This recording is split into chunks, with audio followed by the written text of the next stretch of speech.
We're saying that the Magnitsky Act was named after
The One Jamaica Legal Defense Foundation and its global supporters cordially invite Jamaicans abroad and abroad to its inaugural Reconnection on June 21st, 2025 at the Ranny Williams Entertainment Center in Kingston, Jamaica. Bring your entire family for a day of food, fun, entertainment, and information. Get an understanding of the Constitution and the skills necessary to exercise your rights and your civic responsibilities as Jamaican citizens. You can't afford to miss this inaugural Reconnection Rally, June 21st in Kingston. Tune in for further information and updates to Reason with Rattigan on YouTube and reggaeglobalradio.com, Saturdays at 3 p.m. New York time and at 2 p.m. in Jamaica. See for yourself.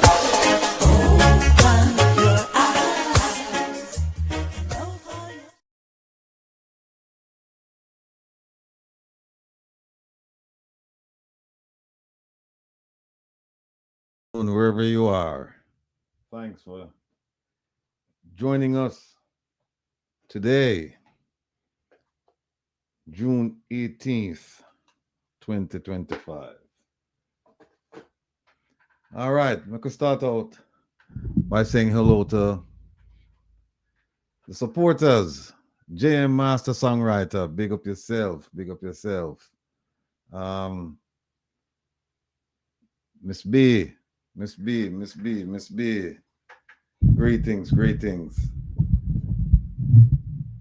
Yes, ACLB. Hello. Patel, good evening. Opal, my big friend. Well, go on. I hope everything all right with you. Talk to Bobby, make him know some touch base with you. So we have to make a link sometime this week. Well, before Sunday, we have to make a link. Thanks for tuning in. Bless up yourself. Beverly, good evening, Beverly. Welcome. Enough respect. Fruit the Pan. Yes, good evening, Fruit the Pan. Thanks for being here with us. Love it when you're there. Merle. Yeah, countdown for an interesting rally. Yes, indeed. God will be in control. You know it, go. Yes, Merle. Is that Jeffrey Warrell? Blessings to you and your family, and thanks for joining us. Miss E, Elaine Turner. Yes. God's got this, right? Stay blessed always. All right. Yes, Miss E. Hope you're having a great time wherever you are. Queen Breezy, greetings to you and your family. Is that it, Opal? I think, wait a minute. No, man, that can't be it. Daglish, bless up yourself. Thanks for tuning in. Cecile Phillips, good night, good night, good night. Joey Blogs, blessings. Long time when I talk. Big up yourself. Paulette MacArthur, thanks for joining us. Hope you'll find tonight quite interesting and informative. Dion Campbell, blessed love to you as well. Colleen, good night, good night, good night. Big up yourself, Colleen. Karen Clark, good night, good night. Keep it going. Hugh Robotham, Hugh, big up yourself. Blessings. Oh, Paulette's asking Elaine, what's up? How are you? All right. Marva McLean, how did do to you too? Damian Goss, blessings, blessings. Welcome, welcome, welcome, welcome. Carla, welcome. Charmaine, good evening to you. So happy to have you here with us. Joan Allen, pleasant night and much respect to everyone in the chat. Likewise, likewise, Joan. Miss D, up, way up there. Bunny jump, my brother. You're up on target. Thank you for joining, my brother. Is that it? That's it, Opal? Let me see.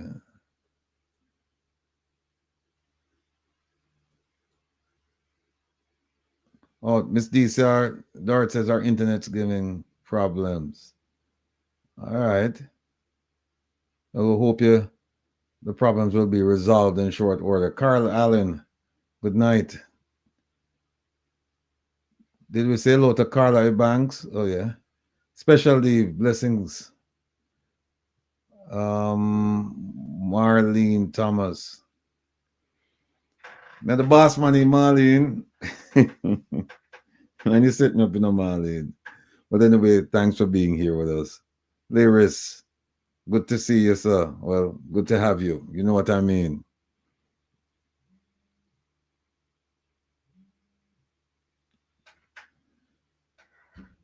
Hold on, folks.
Big up yourself, King Man.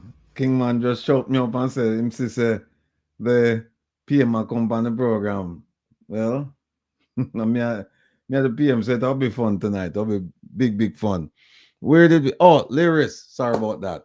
Sorry about that. Folks, you see what happened when you see a name and you're not sure about the name. You can't get gender specific. You have to make it kind of like just, you know what I say? You have to use language where you don't really identify the gender, because I've been referring to Lyris for quite some time now as a male, and Lyris just informed me that no, Rattigan, Lyris is a female. So you need to check yourself. So Lyris, my apologies. Bless up yourself. Who else? Maureen Hines. No, that's a female. We know that for sure. Good evening. I just love this name. Cheerful Wild Horse. Good night to you. Am I missing anyone? Curiosity Kid. Oh, that's why you added Misty your name. All right. So you keep people like me out of trouble. All right. Is that it, OT? Pauline Gale, good evening to you and welcome. June Allen, that's it, right? All right.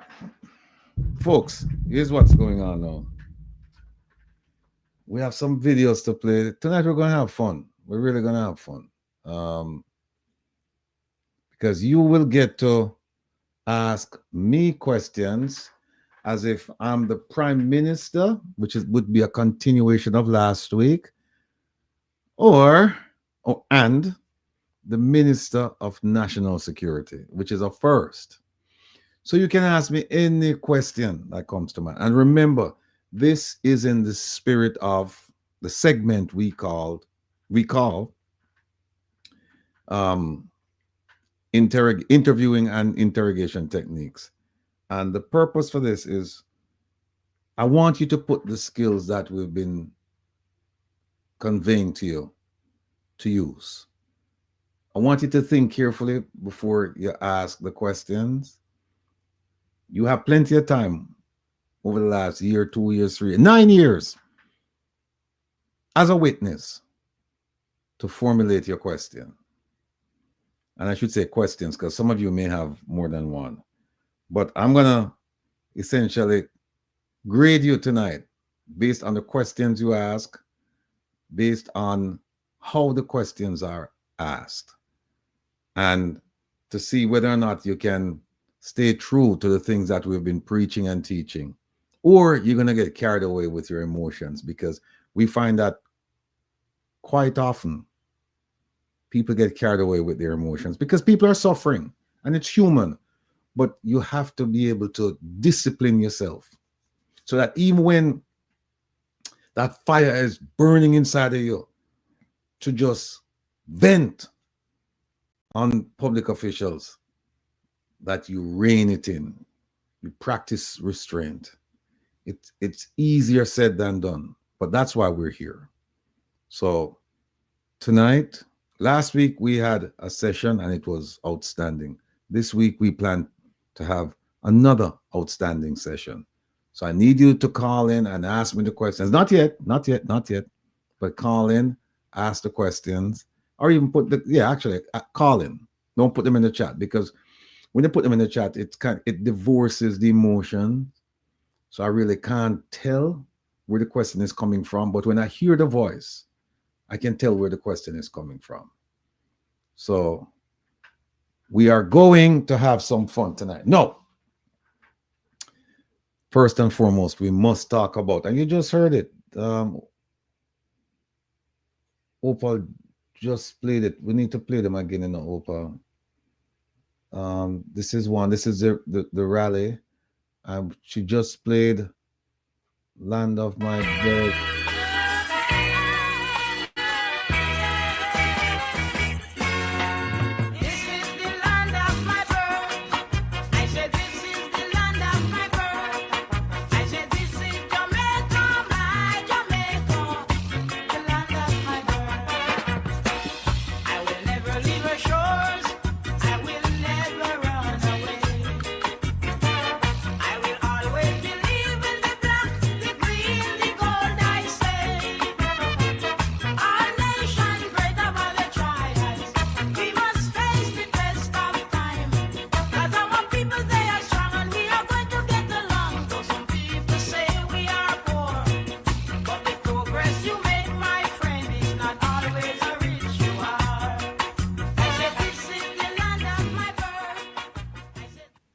Yes, take it away. Thank you very much, OT.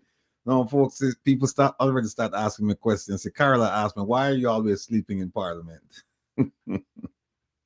Carla can't restrain herself. She can't wait. Carla said, I have to get a question out. I'll answer the question, Carla, but just give me some time. Then let's talk about the event this Saturday, the Reconnection Rally. Now, folks, you have to be living on Mars not to have heard about the Reconnection Rally, because we've been talking about it now for almost 3 months, and it's been all over the place. Social media, word of mouth, um, traditional media. It's been all over the place. So I'm sure most of you have heard about it. For those of you who have not heard about it, it's going to be held this Saturday, June 21st, at the Ranny Williams Entertainment Center from 10 a.m. to around 6, 7 p.m. And you may ask, what's the purpose of this Reconnection Rally? And the purpose of it is, as you just saw on the video a while ago, we are bring back civics. We are bring back civics. Far too many of our brothers and sisters have never read the Constitution, have no desire to read the Constitution, don't know what it means to be a Jamaican citizen in light of governance, don't know what type of political structure we have, don't know how laws are made, don't know how their involvement in the process, don't know the role and the responsibility of the Speaker of the House or the President of the Senate, don't know a lot of things. And it's not because you were taught and you just didn't have any interest or you're lazy. No, it's because civics was taken out of the school curriculum. I did some research, and I won't tell you when. They don't have an exact date when it was taken out, but they're saying it's somewhere around 2011, somewhere around that time frame. Maybe, I think it's probably before that. What they're saying, it wasn't completely taken out, it was merged with some other subjects, but in merging it with, it was a standalone subject, and then it got merged, and then it just disappeared. And this is one of the subjects that our people need to familiarize themselves with, because this tells you, civics tells you about your rights under the Constitution and the various laws of Jamaica. It tells you about your role and your responsibility as a civic-minded citizen, somebody who cares about the country, who cares about good governance, transparency, accountability, all those fancy terms you've heard over the years. And so we are trying to bring it back to our people. We're trying to make it generational. So it's not just for school children. That's why we're telling you, bring your family, bring your children, whether they're, teenagers or otherwise, bring them, because we have to start from them young. But then there are some old folks who don't know, but I shouldn't say old folks. There's some mature folks. There are some adults. They don't know the things that I just mentioned to you. They're not aware of those things either. So what we did was we invited families to come along, and we're going to provide entertainment for the children. They're going to be supervised. There will be a police presence. We will feed everyone, and I mean real food. We'll feed everyone. We'll entertain everyone. We have some guest artists. We have music, and we're going to have some speeches. And the speeches will be focused on nothing else but civics. The speeches will be focused on the Constitution through the eyes of civics. The speeches will focus on cost of living, the economy, and all of those things associated with how do you put bread on your table through the lens of civics. We're going to show you what your responsibilities are to yourself, your family, your community, and by extension, Jamaica. This is a start in the right direction. I think once people start to understand what it means to be a Jamaican, over time it will cause a sea change. Things will change, and they will change for the better. Because an educated population is a population that's destined for success. And if you don't know who you are, if you don't understand your role in your country, if you don't understand what it means to be a citizen, what it means to be a voter, what it means to be an owner, what it means to be a financier, what it means to be an employer of politicians, if you don't understand those concepts, then we're doomed. Because essentially you have yielded your power to someone else. And so what we're trying to do is have you claw back that power to say, no, I don't say it, go. We're in charge. You represent us. And if we don't like the representation, we have the wherewithal to remove you. So we need all of you to come out. No, what we've done is we understand that you just can't tell people come out like that on, Saturday weekend and not have some attraction. So some of the attraction will be we're giving away phone cards. Some of them will be for a week, so you get unlimited calls and texts for a week. Some of them will have more benefits. But that's one of the attractions. But they're not just going to be given away. They're going to be provided to people who answer the civics questions correctly. So we're actually forcing you to pay attention to the speakers. Because at some point in time, we're going to ask you questions based on the speeches that were given. And those who answer the questions correctly, they will be, I don't want to say rewarded, but they will be provided. Yes, it's a better word. They will be provided with these cards. We also plan to give away some book bags. Now, let me just put a caveat there that the book bags have arrived in Jamaica, but the shipment has not been cleared yet.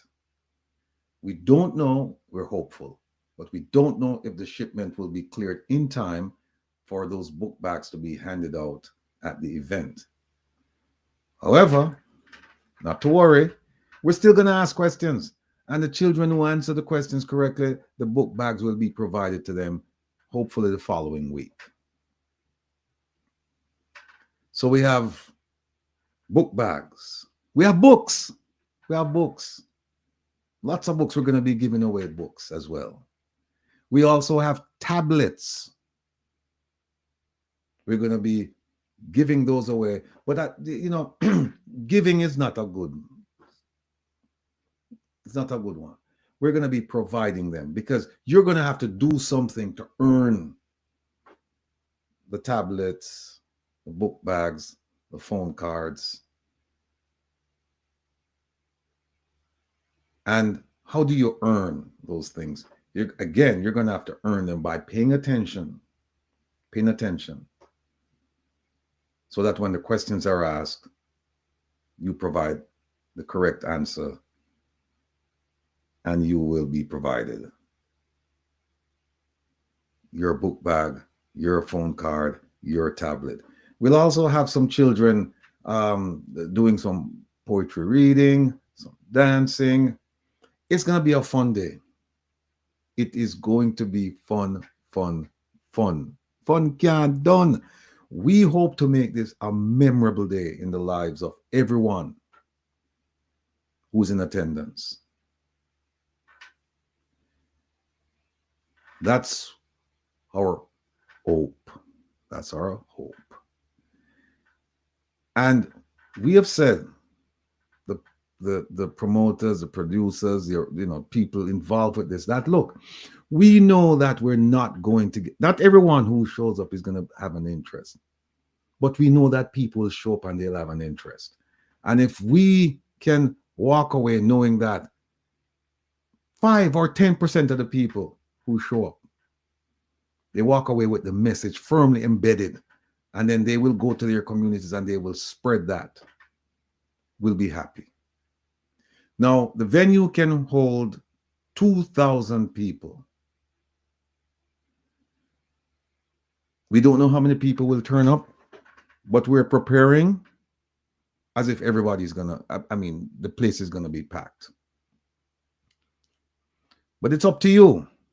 We've done our part for the past 3 months, almost 3 months. Advertising, talking about it, having shows where we talk about some of the issues under the umbrella of civics. And so now, folks, it's up to you. You have asked for this. You have said to us, hey, all I'm gonna do is just talk, and don't do anything, and don't do anything to help the Jamaican people. And well, here is one thing that we're doing to help the Jamaican people to understand their country and the system of governance. And that cannot be taken away. My mother used to tell me, say, you know what? She used to tell me, say, Junior, me I send you go to school and make sure, say, when you teach, you put it up yourself. Because when them can't take away everything we have, them can't take away what you have up yourself. My mother used to tell me that. And so that's what we're driving at. That will be our aim. That will be our goal, to get the information up here. Because once it's up here, then we're on the right track. Then we can move. If the information is not here, then it's pointless. So again, we want you to show up. You will be entertained. You will be fed. You will be educated. And for those of you who answer the questions correctly, you will receive whatever the prize is, whether it's the phone card, the top-up phone card, or the 1 week unlimited use, the book bags, the tablets, the books. Folks can't afford to miss it. Bring the family and just come and have fun.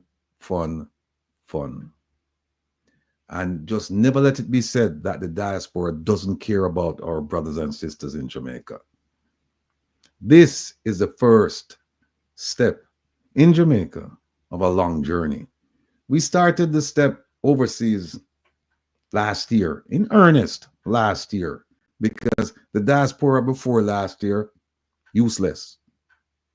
They were in it for themselves. They wanted to meet, rub shoulders with government officials so that when they go home, they could get some benefits based on the relationship they established. We don't care about relationship with at least that kind of relationship, personal relationship, where we're going to do it at the expense of our people. We're not interested in that kind of relationship. The relationship we're interested in with government officials is that you do your job. That's all. In a nutshell, just do your job. Do the job that you were elected to do. Plain, straight, simple. That's the kind of relationship we're interested in. But we understand that the diaspora is not a homogeneous group. It's not one group of Jamaicans. Out of many, we are. I wouldn't even say we are one. Out of many, we are. Because you have some people that turn it into a political thing. Some people turn it into a community thing. Some people turn it into a philosophical thing. Some people turn it into a religious thing. Some people, it's all over the place. So we understand that you'll never be able to get everyone under the same umbrella saying, we are Jamaicans. Except when there is a sporting event. Yeah. Or whenever there is like some reggae artists, you know, have a concert, then we put all of our differences aside and then we are one. But to sit down and talk to people and have a meaningful civil discussion with people, sometimes it's difficult because we are not given to reasoning. Because some of us believe that we are diehards, whatever it is, and nobody can tell with nothing. And therein lies the problem. But if we can incorporate civics into our daily lives, then I think we're on the right track, because civics, as we are presenting it, it's non-political. It has nothing to do with a political party.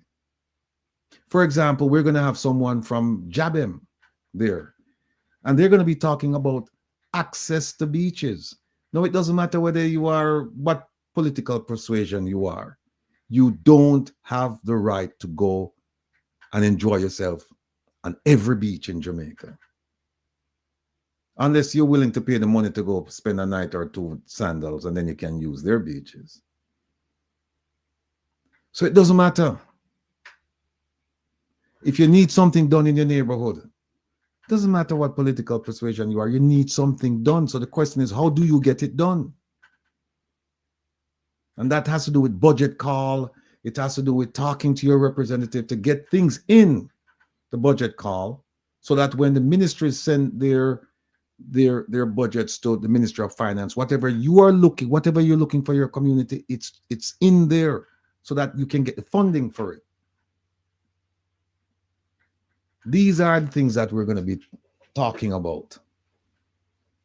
It's going to be an awakening, and to some degree, a reawakening of the Jamaican psyche.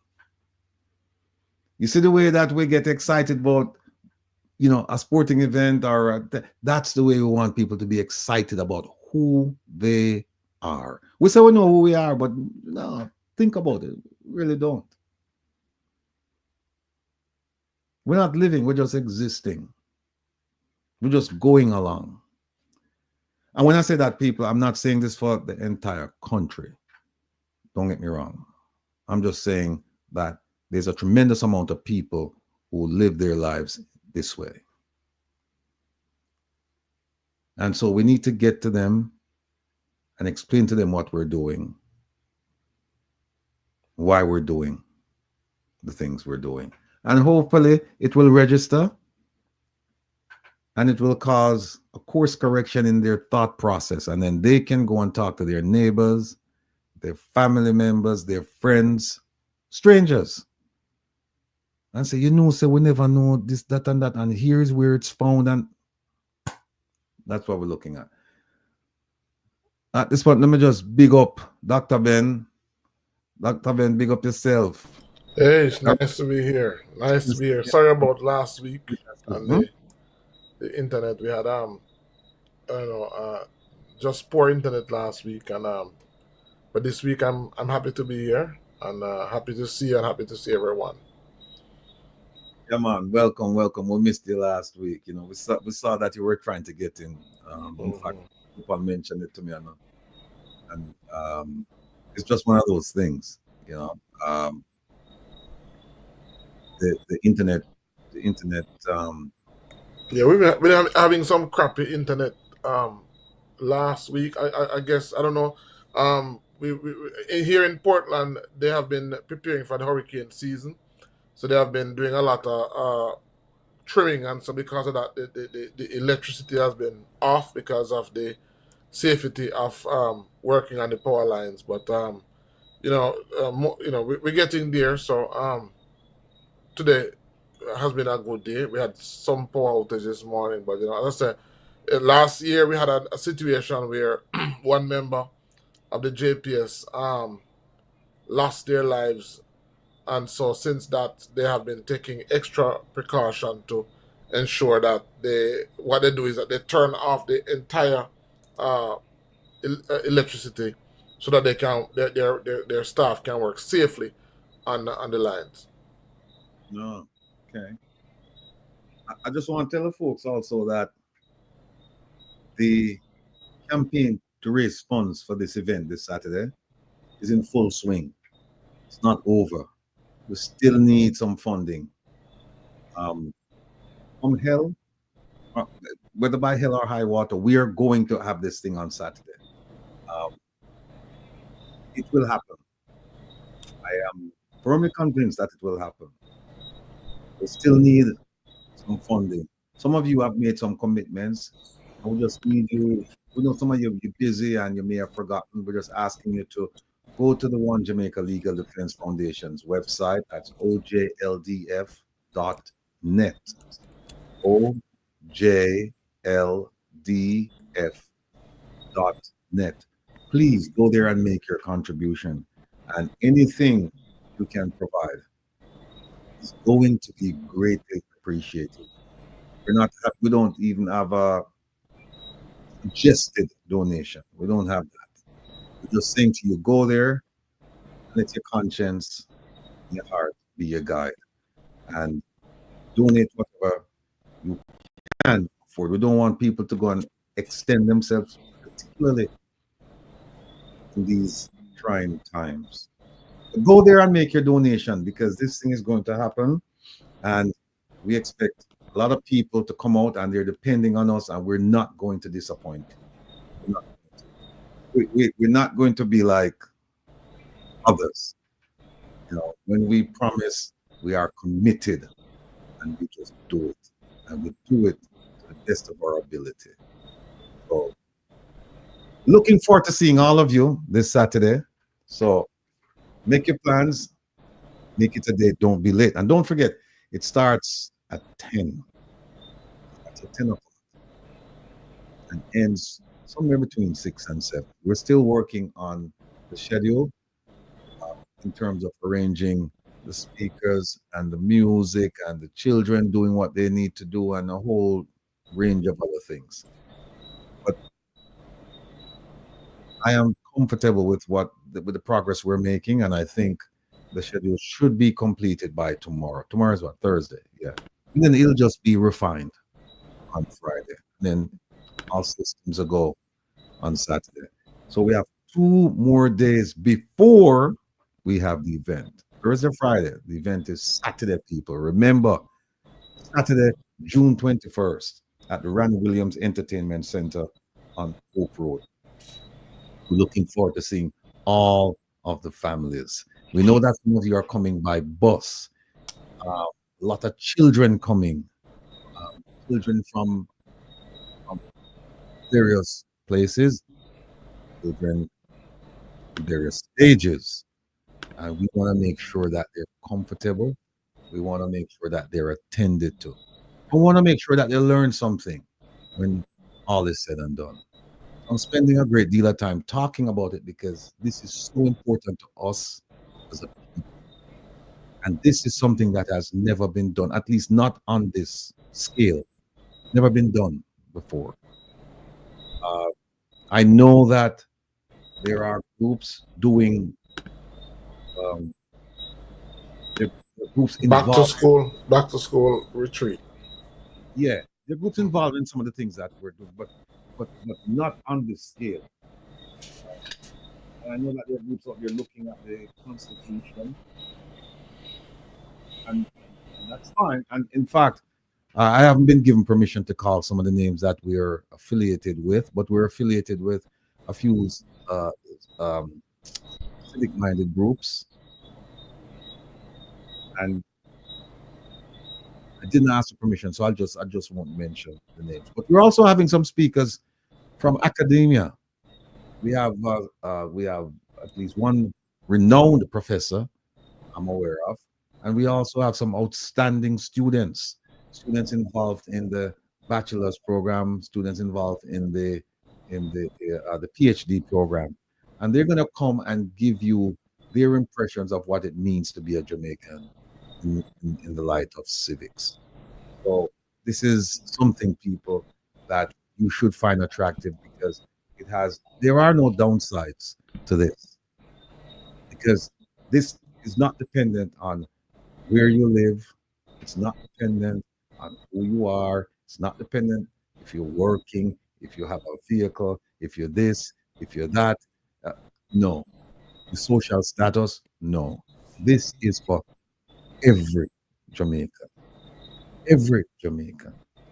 We're looking forward to seeing you there. Dr. Ben, Yes. before very nice. All right. So the last time I was on, was it 3 weeks ago that we got a chance to talk? Well, let me just first of all thank those who have been, calling, those who have been visiting. We've got quite a number of persons visiting us, both in St. Thomas and in Portland, and we've had quite a few persons who have called and we have been connecting with. So really grateful for that, and I'm hoping that this Saturday um, we'll get a chance to match a lot of names to faces. We have some very hardened Darren Elliott, Don, and I know all of you won't be able to come, but I know many of you will be there.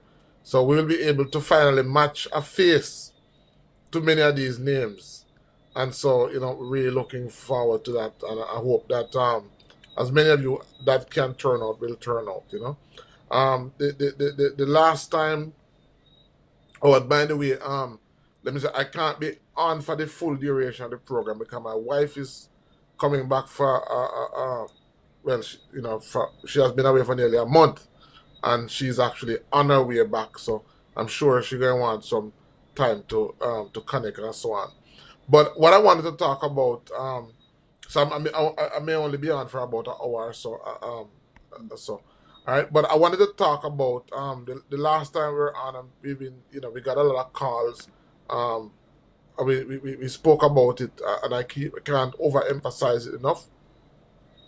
I was talking about the food, and I was saying that our body, has an amazing ability to heal itself. It has an amazing ability to take care of itself, and so one of the things that we're seeing is uh, that is affecting us is the type of foods that we're eating.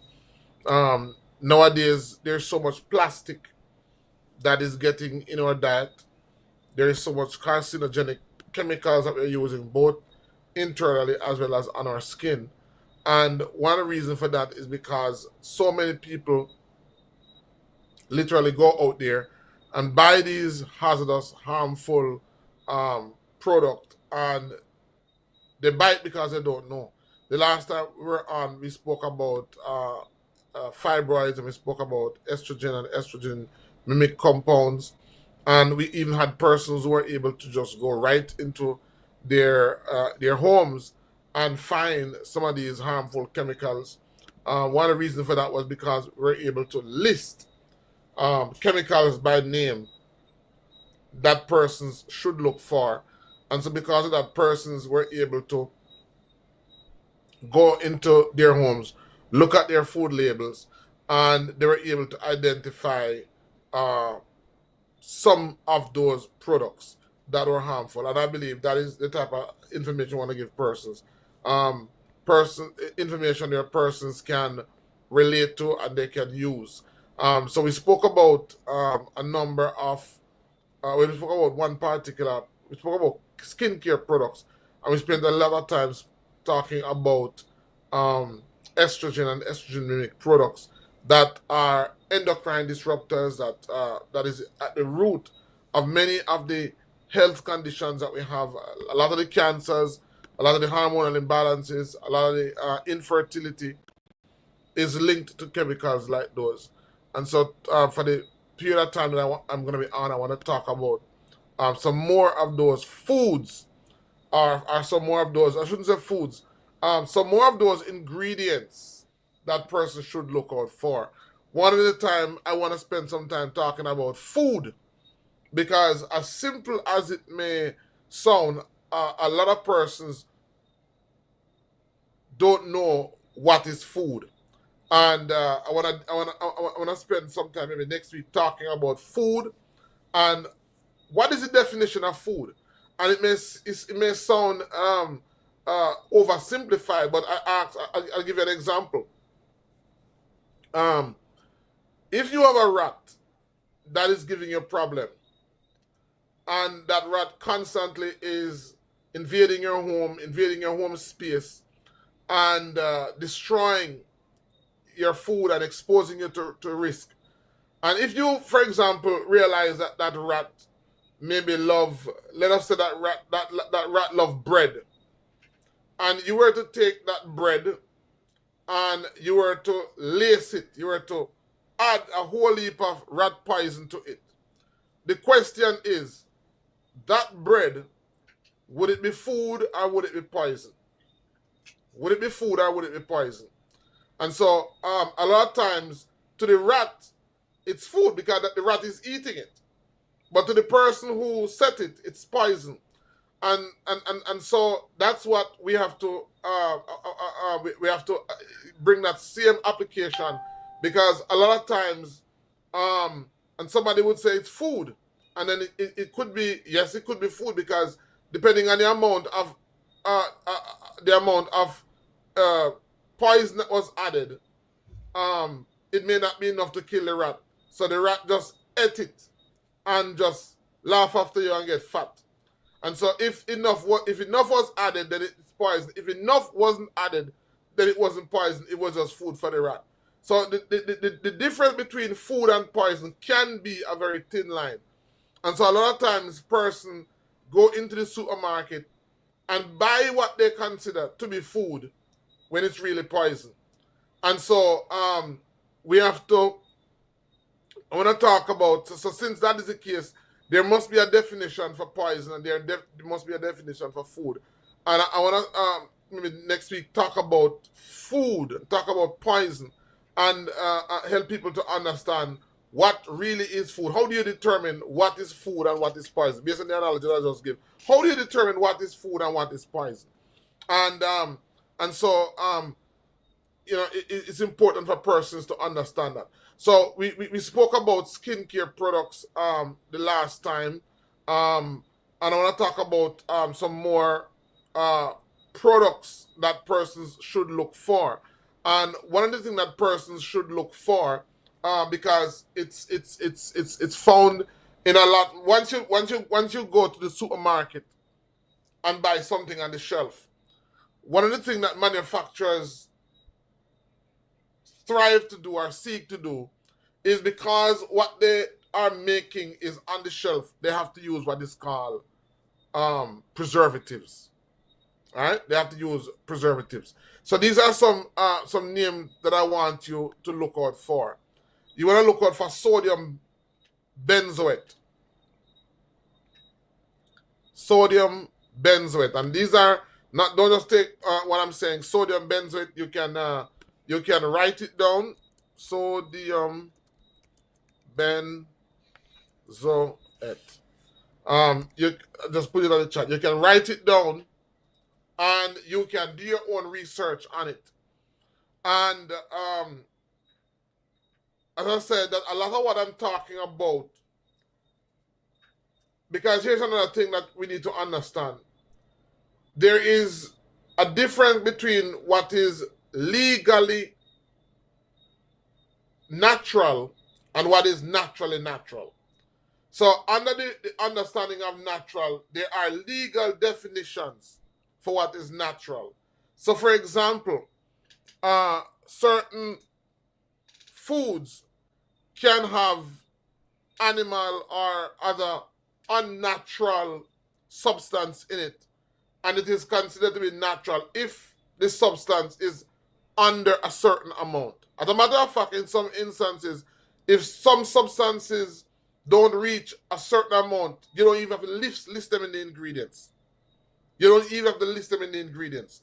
So there are legal measurements where if the manufacturer don't put the legal, the amount, then it is legal for them to say, legal for them not to even include it on the label, or it's legal for them to say that the thing is natural when it is tainted by stuff that you would not even take to put in your mouth.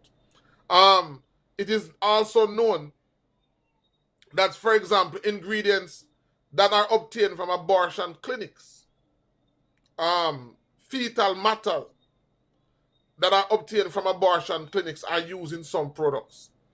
And it's okay to say it's natural, because guess what happened? It came from a natural fetus.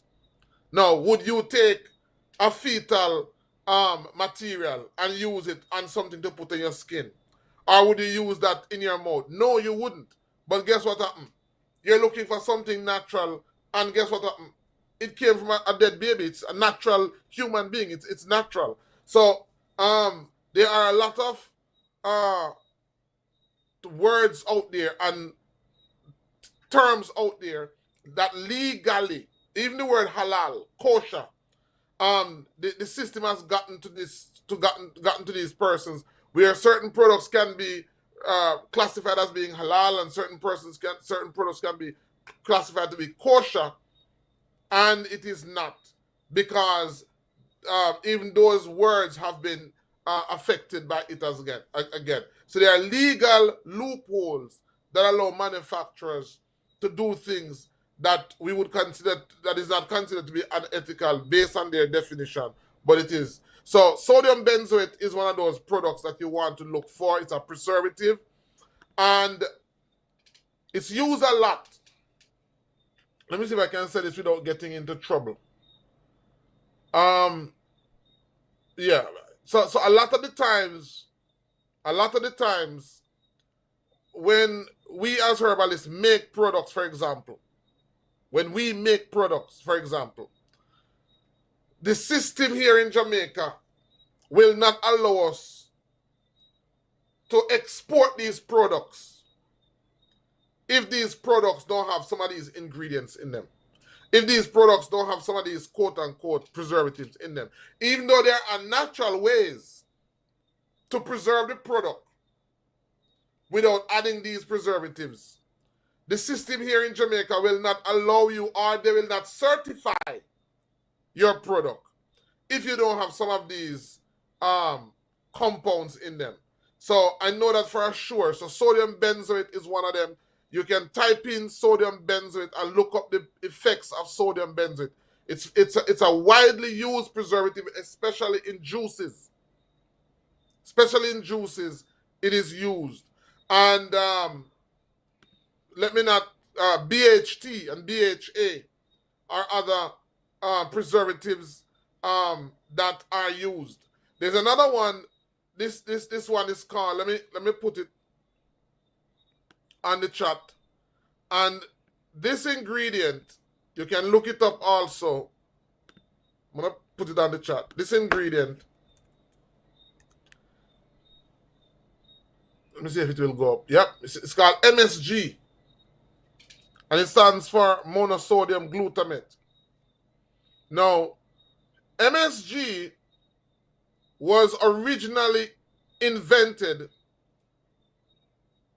to give rats diabetes so that diabetic drugs could be tested on the rats.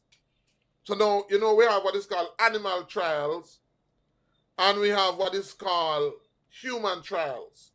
So in testing, we have what is called animal trials first, and then once those animal trials are successful, you are now allowed to go on to what is called human trials. So in order to test diabetic drugs, they couldn't test them first on humans. They had to test them first on rats. So in order to test diabetic drugs on rats, they had to find a way for rats to have diabetes. Now, for the rats to have diabetes, that is the reason why MSG was created. Now, when they developed MSG and gave it to the rats, they found a reaction that was not expected, which was even more valuable.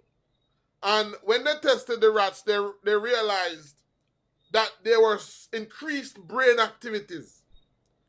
These increased brain activities was the result of what we call excitement. So they realized that the MSG, not only did it cause diabetes, but it is what is called excitatory.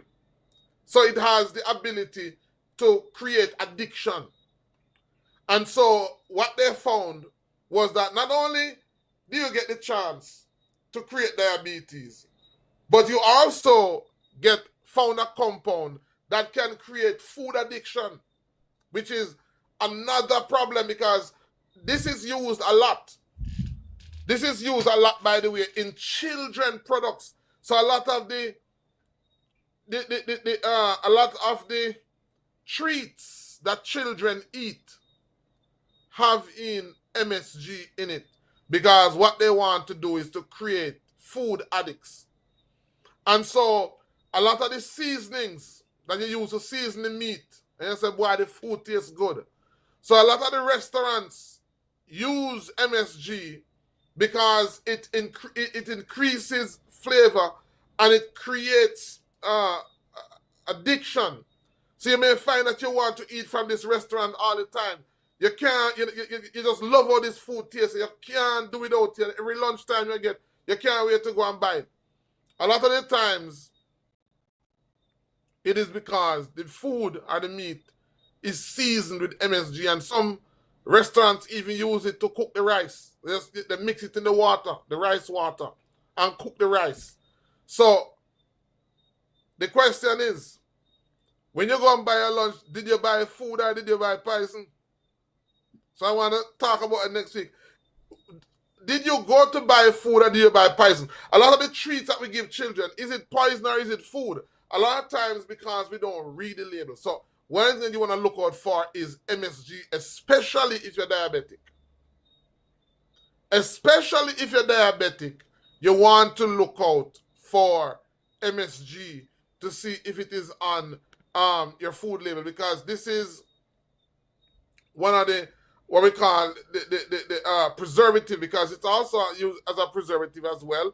When you cook rice with MSG, and somebody Mike says Chinese food, a lot of times the cock soup, the noodles, a lot of the time the noodles and the cock soups and the seasonings, a lot of the seasonings. As a matter of fact, it is so well known about the detriment that there are companies who go out of their way. It's our marketing tool to have MSG free. To have MSG free on some products, because they know that persons are increasingly becoming aware of the benefits. So a lot of the persons who are diabetics, a lot of the persons who struggle with obesity, a lot of the persons who struggle with food addiction, a lot of the time, it's not that you're craving, it's not that you want to just eat. It is because you have been given ingredients that are causing you to be like that are causing an addictive behavior. And so these are some of the ingredients that you want to be mindful of. I don't know if you want to stop to take questions or you just want me to continue, Ratty. No man, continue. We look. Okay. All right. So these are some sodium benzoate, BHT, BHA. These are preservatives, and then we have what is called artificial sweeteners. Now, maybe about a year or two ago, I was in Kingston, and a gentleman came to see me. He works for one of the largest manufacturing companies in Jamaica that makes juices.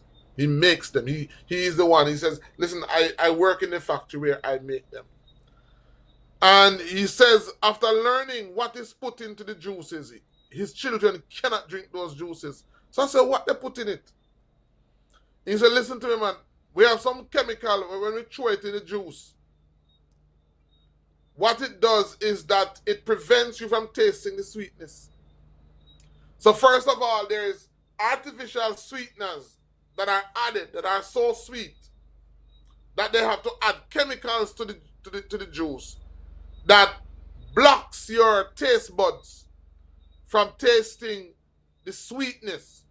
And so he was telling me about some of the juices that, especially the ones that are said to be sugar-free, because sweeteners are not legally considered to be sugars. So when it says that it is sugar-free, doesn't mean that it's not sweet. It's just a technical way of saying that there are no sugar in it, but it contains artificial sweeteners. So the artificial sweeteners, which are far more dangerous than the sugar, is used instead of sugar. Why? Because artificial sweeteners are also cheaper than sugar. Artificial sweeteners, because they're artificial, they're synthetically made, they end up being cheaper than sugar. So what the juice companies do is, instead of using sugars, so they get two benefits. One, they get the chance to use an ingredient that is cheaper than sugar.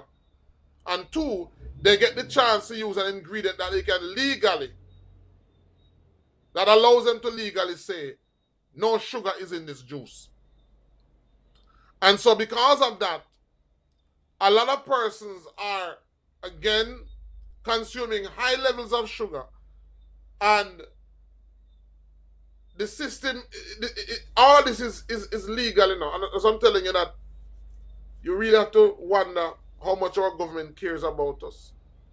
Because, as I said, in certain parts like Europe and certain parts of the world, the government literally puts a restriction where even if these products are imported, they cannot be imported.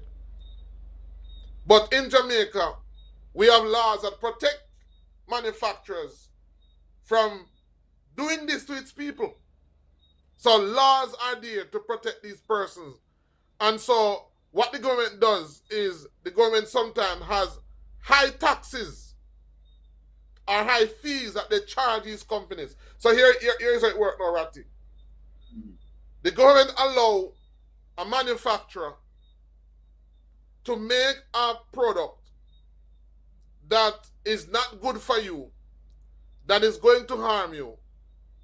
But the government, because of the class that the food falls into, just like how the government may collect tax from those companies that are considered to be fast food restaurants, they charge these companies a particular tax that they now take that tax and so that they spend it back in the National Health Fund. Why do they? What's the justification for charging these companies these tax? It is because it is proven that the food that these companies produce are contributing to what is called non-communicable diseases. So the government knows that these food are causing these diseases, but instead of stopping the manufacturer, stopping these companies from making these food available, what they do is they charge these companies money and justify it by saying that this money is being spent on health programs for persons who get sick. And so that is the reason why I said that your health is your responsibility. Doc, there's a question there in the Dawn says, what about fructose? Comes from high fructose sugar. That's another high fructose corn syrup. That's another sweetener that is not considered to be a sugar, or classified as a sugar, which is also used. So there are many of them. High fructose corn syrup is one of them. And this is not good for you? Deadly for that, no, and especially deadly for persons who are diabetic. And so most of the juices, most of the artificial juices that you go and buy, they don't have sugars in them, you know. What they have is artificial sweeteners, which have a high glucose index, and they also fructose is highly sweetened. It is highly stimulating. It stimulates your body, or overstimulates your body. And so it leads to acidity. So all of these artificial juices that you go to buy in the supermarket, they have artificial sweeteners in them. And so what they do is that they expose you to illnesses such as diabetes. You want to make a comment on Pauline's statement here? Yes. So aspartame is bad for you. I worked with it on tumor-induced rats in the lab at our university. Aspartame causes tumors to grow. Yeah. So we know that sugars cause is not good for cancers. And if you think sugar is not good, and aspartame is a type of sweetness, and that's another sweetener as well. It's a natural. It's another sweetener that is not sugar. So if you make a juice and you add aspartame to it, you can legally say that no sugar is in this juice, sugar free. And these sweeteners are far more dangerous than crystal sugar. Far more dangerous. And so when you think about the amount of this that you buy, when you go to the supermarket and you buy all of these juices that are considered, that you say, oh, these are natural, and you bring them into your home, sugar free. If it's sugar free and it tastes sweet, when you taste it, there's a high likelihood that it has something worse than sugar in it. Yeah? So what you're consuming, it would be better if you were to take the water, mix some sugar and water. Because the most you can do is that you sleep. But these juices are dangerous because what happens is that they have chemicals in them, so that when you taste it, the sweeteners that have been added, they then go on to add chemicals to it that desensitize your tasting bud so that it tastes as if it is sugar-free. Doc, who's responsible for informing the Jamaican public about this? Is it Bureau of Standards? Whoever is responsible, do you think they're doing a good job at informing the Jamaican public about this natural versus unnatural type of sweeteners and foods? You know, a lot of the regulators in Jamaica are there not so much for the people. So I don't know if I should say they're not doing a good job, because the question may be who they're working for, whose best interests are they there for. So if you know, so when you answer the question as it relates to whose best interests are they securing, then maybe it would be better to see whether they're doing a good job or not, because they may be doing a very good job, but they're doing a very good job for the interests that they are there for. And this is not only in Jamaica, you know, in quite a number of countries, even in the US, that's how it's structured. That the public is not going to give these entities money. The public is not going to give it. Companies are going to give these entities money. So a lot of the times they're there looking out for the companies, and it's amazing because some of them get sidekicked from the companies. Some of them, when they leave these government agencies, they go on to become executive in some of these companies. You know, so it's that's why I'm saying again, it goes back to your health is your responsibility. The biggest deception is when people think that the system is going to look out for them and the system is going to take care of them. You've got to wake up and smell the coffee. And so that is the reason why looking at labels is so important. The whole idea of monitoring the labels and knowing what to look for. So we spoke about artificial sweeteners, the aspartame, the sucralose. All of these are not only artificial sweeteners, but they have a neurological effect on the brain. So they're also linked to a lot of gut imbalances, which is one of the reasons why we see so many persons having problem with gut problems. So many people have problems with gut problems. So many people have acidity. So many people have problems with bloating. So many people have issues with parasites. So many people have problems with bowel movement. And the list goes on and on and on. No, the gut is one of the primary areas of the body. This is where food enters. This is where life enters. And this is also where death enters the body. And so a lot of these artificial sweeteners, they create imbalance in the gut biome. It's at the root of one of the reasons why so many people have gut issues. Because of these artificial sweeteners. Somebody says, what about the info Coconut. that they... What's the best oil to cook with? One of the best oil to cook with is coconut oil. And you know, one of the things I said to the person is that we have become too we have become a society that rely too much on artificial artificial products. We don't know how to make some of these things anymore, because we don't know. That is the reason why we're at we're in the situation where we are.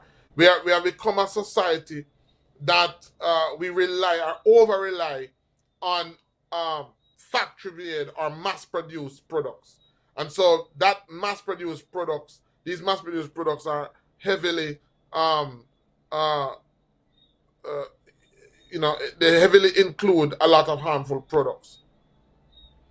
When we were growing up, Don says, touch on healthy snacks for children because most snacks are sweet, salted, not good for them, especially those who are hyperactive, which is, when we were young, we didn't know about things like ADD or ADHD. I mean, a lot of the disease is like an alphabet. It's like something is happening where we're hearing about all of these diseases. I remember when I was young, we used to hear about these diseases on TV. We used to hear these diseases existing in America or outside of Jamaica. No, it's right here because of the free market agreement and because of the movement of food. That is, we find ourselves with so many of these diseases. So if it is that you see aspartame or natural sweeteners, know that these sweeteners are not good. They are worse than sugars. Then we have what is called synthetic colors and flavors. Because now you know that they even have color for the meat. So meat, when it is stale, changes from a bright red to a brownish color. But guess what now? Now they have artificial colors that they can put on the meat. And once it is placed on the meat look red and pretty.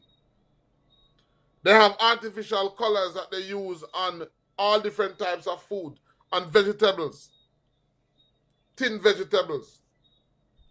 And so food colors like red 40, yellow number 5, blue number 1.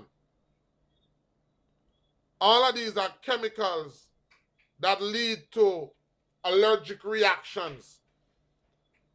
A lot of times, especially the children, you find that they're having serious allergy and you don't know. You say, boy, they're not eating any dairy. They're not eating any nuts. But yet they're plagued with allergies. And you say, I wonder where this comes from. One of the biggest causes of allergies is food dyes.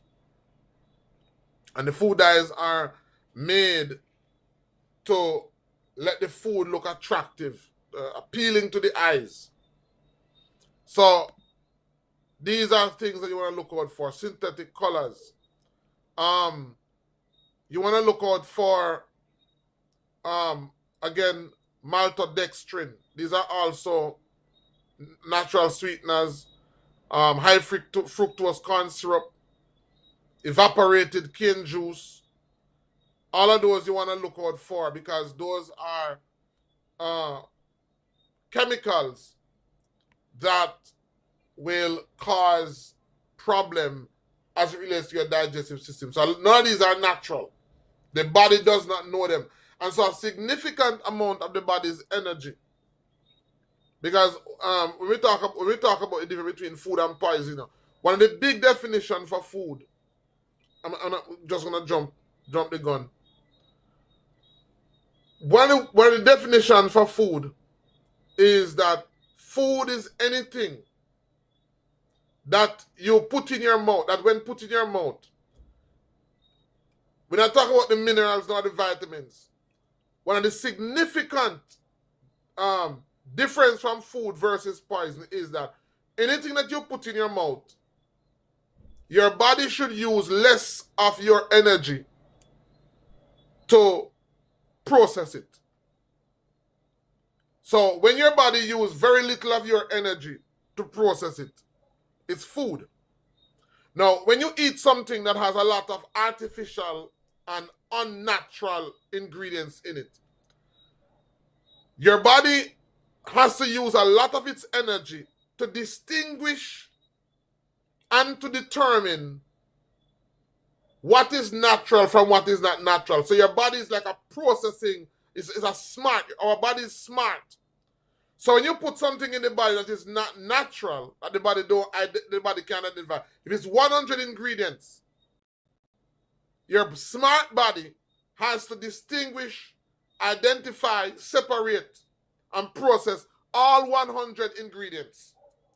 By the time your body done that, you're tired. That's not food. It's one way you know it's not food.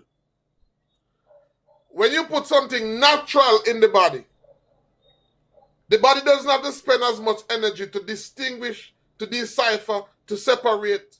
The body can go right away in absorbing. So the body uses very little of its energy to process or to digest that product that you put in your mouth. Anytime your body has to spend a lot of time to decipher and to distinguish, most of the time it is because the food is poison. So because your body is made to heal itself and to protect itself, what you put in your mouth was something that gave the body a lot of work. So the body had to do more work to distinguish and separate than to absorb. So guess what now? If you put if you drank a juice that has 100 different ingredients, and let us say that juice had 50 joules of energy in it, but you spend 500 joules of your energy to get that 50 joules of energy from the juice, then guess what happened? Even though you think you eat and you put something in your mouth, you are left with a deficit because it's 900, 450. So your body is left with a deficit. So if it is that your lifestyle is eating like this all the time, what happens is that is how we know that you live on a diet of poison rather than a diet of food. So what happens now, if we hear about some people, they call it empty calories, where some people eat a lot and are still malnourished. Eating a lot of food but still malnourished because all of what they're eating has nothing in them to benefit their body. It just full them belly. And then this is also one of the reasons why some people get fat, because guess what happens? You eat a whole heap of food that has no nutrients. So you feel hungry on a cellular level. So you eat more food again. So what you think is that your brain is telling you that you need more food because that's how the brain can interpret it. But what your body wants is not more food. What your body wants is more nutrients. But the body's way of understanding getting more nutrients is by getting more food. So you're locked in a vicious cycle of gaining weight, and still being malnourished. And so it's like the rat who MSG was made for. Because when they gave the rats MSG, they found out that the rats became fat. The rats gained a lot of weight, but they were malnourished. Because what the rat was getting was poison. Can you imagine eating poison and gaining weight?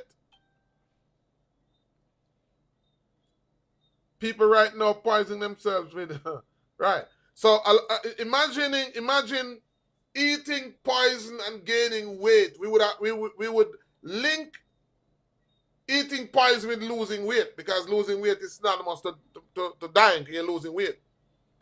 But what happens is that we don't know what is food. And the thing is that a lot of us are brilliant at cooking and preparing poisons. And so by the time we finish, a lot of times, some of you women are brilliant chefs at preparing poisons. When you ladies, some of you ladies or some of you men prepare poisons, man, your nose, you know, when you go to some of these fast food restaurants, they are skilled at preparing poisons. And I hear the thing now. Hear the thing now. When the person gets sick, and you say to the person, oh, because you're sick, you're going to have to eat a certain way. And they say, boy, I don't know what to eat. Why? Because for the first time in your life, you're going to have to eat food to live. And you're so accustomed to eating food to kill you that you don't know how to prepare food to kill. So a lot of the problem that we have in our clinics is that when we see these persons that are sick, and sometimes the caretaker come and say, boy, that I don't know. What am I going to eat? That I don't know, because we've been grown to look about and to have an appetite for poison. And we don't know how to prepare food. So that is one of the biggest problems. We don't know how to prepare food. We know how to prepare poison for it to taste good, but we don't know how to prepare food. And so that is one of the biggest issue that we're facing.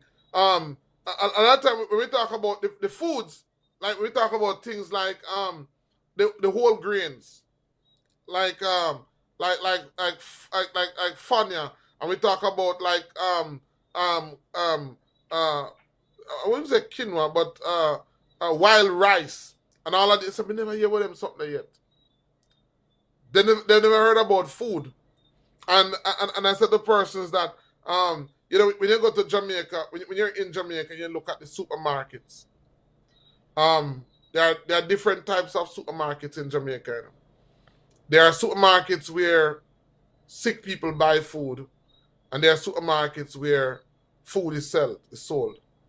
So when you go to the supermarket where poison is sold, when you go to the hospital, the same people who shop where poison is sold and then fill the hospitals. And when you go to the supermarkets where food is sold, you don't see those people in the hospitals. So certain people group in Jamaica, you don't see them in the hospitals. You don't see them. It's like they don't get sick. Because what they eat is fundamentally different. They know how to prepare foods and where to find foods. And that's why one of the things I said to persons, that a lot of the time, especially for persons who are getting older, 55, 60, once a man, twice a child. If, you know, when you're young, you eat a lot of, most of your diet is liquid. Well, guess what? As you get older, a lot of your diet should be in liquid form. Juicing, soups, porridge. When you're sick, you get a lot of liquid food because the food is prepared in a way for the body to assimilate it. All right, so we talk about those sugars, and then I'm gonna talk about some oils, and then I'm gonna take some questions because, as I said, I can't be on tonight for the whole period. So we talk about what is called canola oil, soybean oil, vegetable oil. Let me just come in. Canola, I'm going to put them in the chat.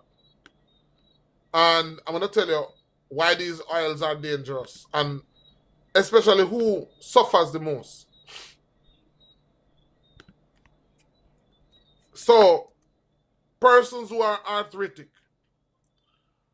persons who suffer from a lot of pain, if you're consuming these oils, they are highly inflammatory. Highly inflammatory oils. Here's another one. These are oils that are not natural. And so because they are not natural, they cause the body to become highly inflamed. So if there's anybody watching tonight who they're going, Dr. Ben, what good for knee pain and joint pain? Even if you open your mouth and ask me what good for this, check your cupboard if you're using any of these oil. Because chances are it is at the root cause. And I love to hear testimony. I said to persons, if you just go, and sometimes we want to know what do I need to take to get better. Sometimes it's what do I need to stop taking to feel sick. So a lot of these oils are very inflammatory, and what they do is they increase certain chemicals or certain compounds in the body that increase inflammation, cause a lot of pain, joint pain, arthritic pain, because these oils are not in its natural form. Oils, our body was made to consume oils naturally from seeds. So in nature, oils are naturally found. And by the way, we don't need a lot of oils. In nature, oils are naturally found in seeds. So the coconut oil, peanut oil, all these natural oils are found in seeds. And so our source of oil should be nuts and grains. So that is what we should be eating to get our oils naturally. Nuts. So, and if we can't get them from nuts, then what we should be doing is using them, and that's why there's the whole concept of cold pressed oils. Because what are cold pressed oils? Cold pressed oils are oils obtained by pressing seeds, like chewing it. So you get the nuts, coconut, any nut, and you press it, and by pressing it, the oil comes out in its natural form, unaltered. Because one of the things that changes, we talk about, let me see, we talk about, was it hydrogenated oils. A lot of these oils that are obtained by heat, because oils are proteins. Oils are type of protein. Heat changes the chemical structure of the oil and now makes it harmful to the body.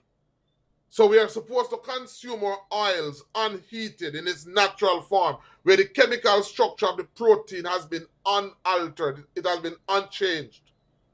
That's how our bodies benefit from those protein chains. Once they are exposed to heat, the protein chains becomes altered, and that altered state now changes the protein so that our bodies does not recognize that oil anymore. And by the way, I should say to you that cancer, this is one of the reasons why they can form cancers. Because when something is altered, there's a great increased likelihood that alteration may also cause, what's the word I want to use now?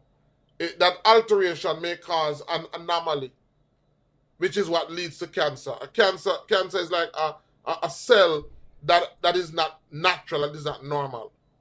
And so what we want to do is we want to consume things as much as possible in their normal state to prevent these anomalies from taking places. So if you're using oils, preferably you want to, preferably we shouldn't even be using oil. So our habit of cooking with oils, remember, you're going to fry, so heat, you eat the oil.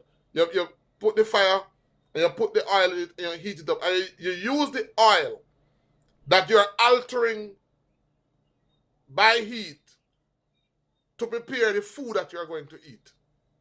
So you're chemically restructuring the protein, because that's what the oil is, it's a type of protein. You're using heat to chemically restructure the protein, and then you are now putting the food in restructured, altered protein. So you're using altered, restructured protein as a means of preparing the food. And you wonder why you get sick. We wonder why we get sick. So a lot of it is ignorance. And the ignorance is what is driving the problem. So when you think about something, you're going to the fast food restaurants, you think about the amount of heat or how long the oil has been heated for. Because sometimes some restaurants will use oil for only that night. Some restaurants reheat it. So they heat it up, it cool down, and then cover it up. And tomorrow night they reheat it again and fry the meat tonight. And then they turn it off and reheat it again, and this may go on for the whole week. Now, not only is the oil being altered and re-altered and altered and re-altered, what you're frying in that altered oil or altered protein may be animals that were fed drugs. And so the drugs fry out in the altered oil and a couple batch. So all the man will get the last piece of meat they fry. Sorry for you. Sorry for that man there. Because he might eat a piece of chicken that is fried after 13 batches of chicken with antibiotics was fried in the altered oil. And a man like that I eat like that every day because he work on a construction site and the restaurant right across the road. And you wonder why we get sick. If you know how amazing this body is in terms of, and if you know the amount of energy the body spends on healing itself and trying not to get sick. The scripture says we are fearfully and wonderfully made. And so when you think about the amount of abuse that the body has been subjected to, and then sometimes the person come and then say, Dr. Ben, me drink the medicine one time and I think I'm better. Now you batter your body and you abuse your body for much years. And you expect to get one dosage of herb. And immediately you're supposed to feel better.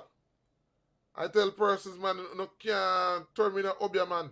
We are not obia men, not obia women. You can't do that. And I went through all of that because I want persons to understand that, we abuse ourselves and we are subjected to years of abuse. Some do it with smoking. Some do it with alcohol drinking. Some do it with not sleeping. Some do it with all of the above. And then when you get sick, you want one bottle of medicine, or not even two bottles, one bottle. And you expect some person they want to take off the whole light. They want to take 2 times or 1 time and get better same time. Don't work like that, man. We are not obia man, and we are not obia women.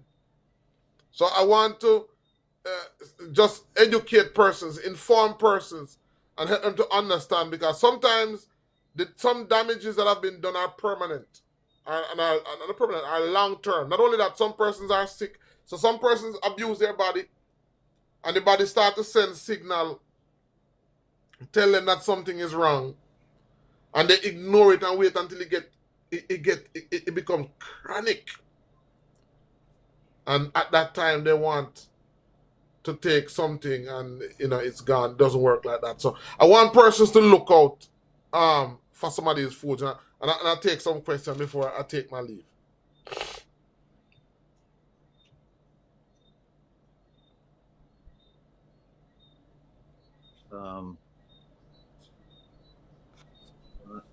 One second, Doctor. Let me see.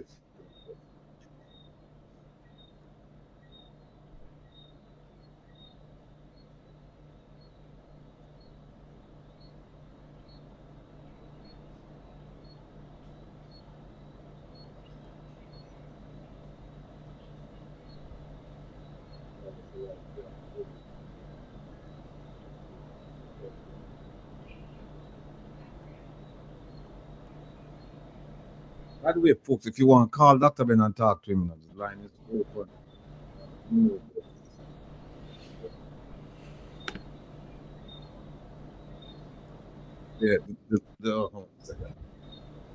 Yeah, the phone line is open. 673-698-569. He doesn't have much time left with us because, as you heard him say, he has a commitment. So he has that. So if you would go ahead. Yeah, man. So while somebody is getting ready to ask, one of the things I said to the person is, one of the rule of thumb is anything that you put on anything you can't put in your mouth, don't put in your skin. So anything that you can't put in your mouth, don't put it on your skin. Anything that you put in your mouth, you put in your skin should be natural enough to put in your mouth. And a lot of times you see, if you look at where you keep your cosmetics, you will notice it says, do not swallow, do not ingest, do not, or if accidentally swallowed, seek the closest poison center. That's what they will tell you. Tell them and tell us what poison you have. Good indication. Is it safe to only use olive oil? Olive oil, again, cold pressed oil is not just the oil, preferably again tonight. Good question, Gerald Brown. It's not just the oil. As I said, it's what type of oil. You preferably want to use cold pressed oil. Why? Because cold pressed oil is the closest you come to oil in its natural form. Because remember, oil is, they call it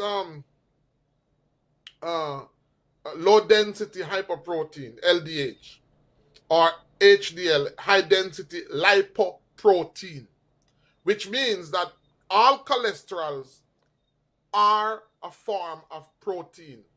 And what makes it dangerous is because if you look at the chemical structure of protein, and you see the carbons, the hydrogen and the carbon, because proteins are chains. If you look at the chemical structure of any protein, you will see that it's a lot of hydrogen and there's a lot of carbons. Now, when heat is added, hold on, Carla, it becomes altered. Yes. The hydrogen and the carbon, because proteins are chains. Hold on 1 second, Dr. Ben. Carla, good night. Welcome to Comrades, Ms. Rattigan. Could you please turn your device down and proceed with your question? Yeah. Hold on, please. Is that, wait, let me TV.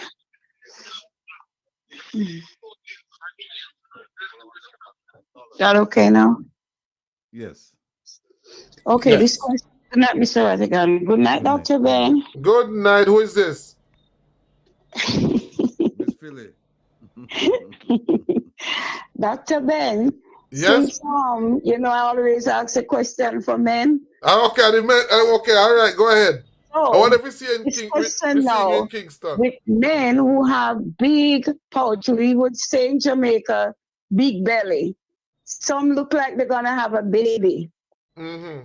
So, Doc, what is the real cause of that?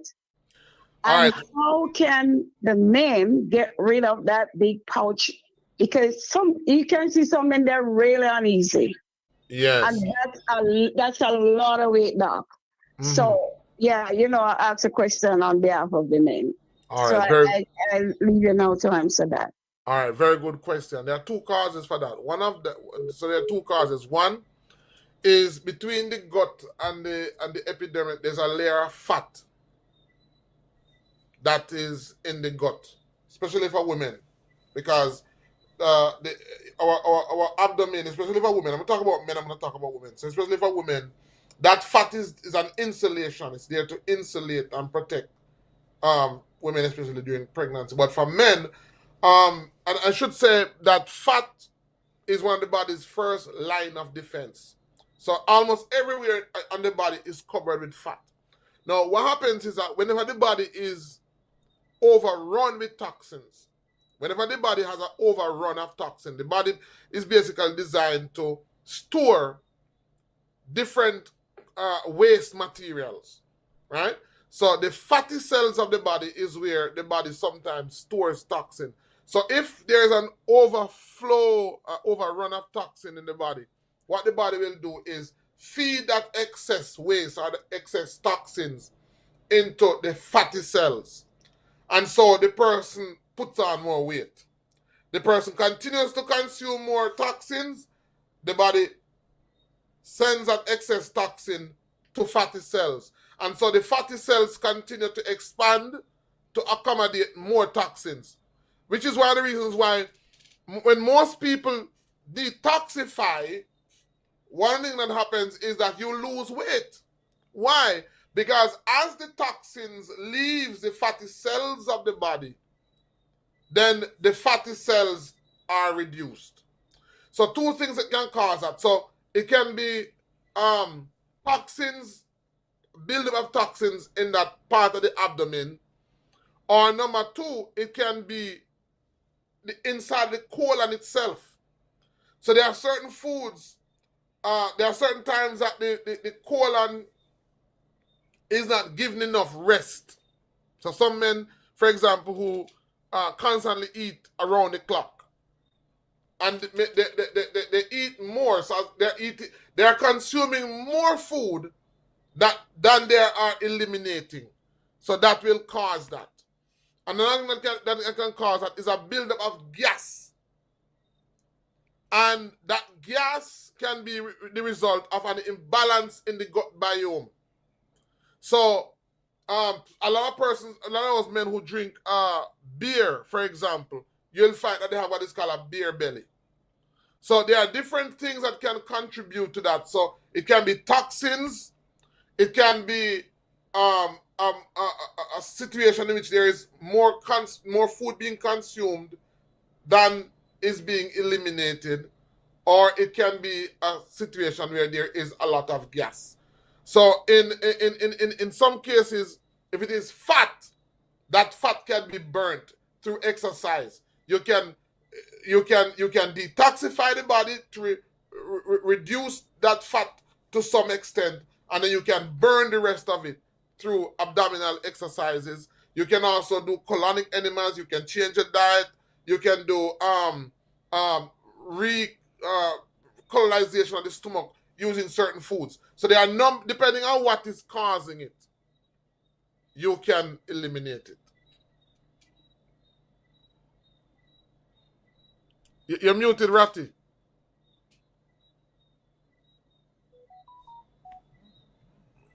It's what Mr. B said. Mr. B said he must saddle up and work him. I guess that's one way to look. Yeah, so those are questions. Pure seed oil an option? Pear seed oil, of course, yeah, man. All the seeds, all these seeds, have healthy oils in them. Some can be ingested, some cannot be ingested. Some are like castor oil, for example. I mean, you can ingest it, but it may have ingredients that have a laxative effect. But all these oils, cashew oil, all of these seeds have oils in them. Here's another question from Angela. What about adding oil near to the end of cooking? Very good. Thank you very much. That's what I was looking for. What about adding the oil near the end of the cooking? No.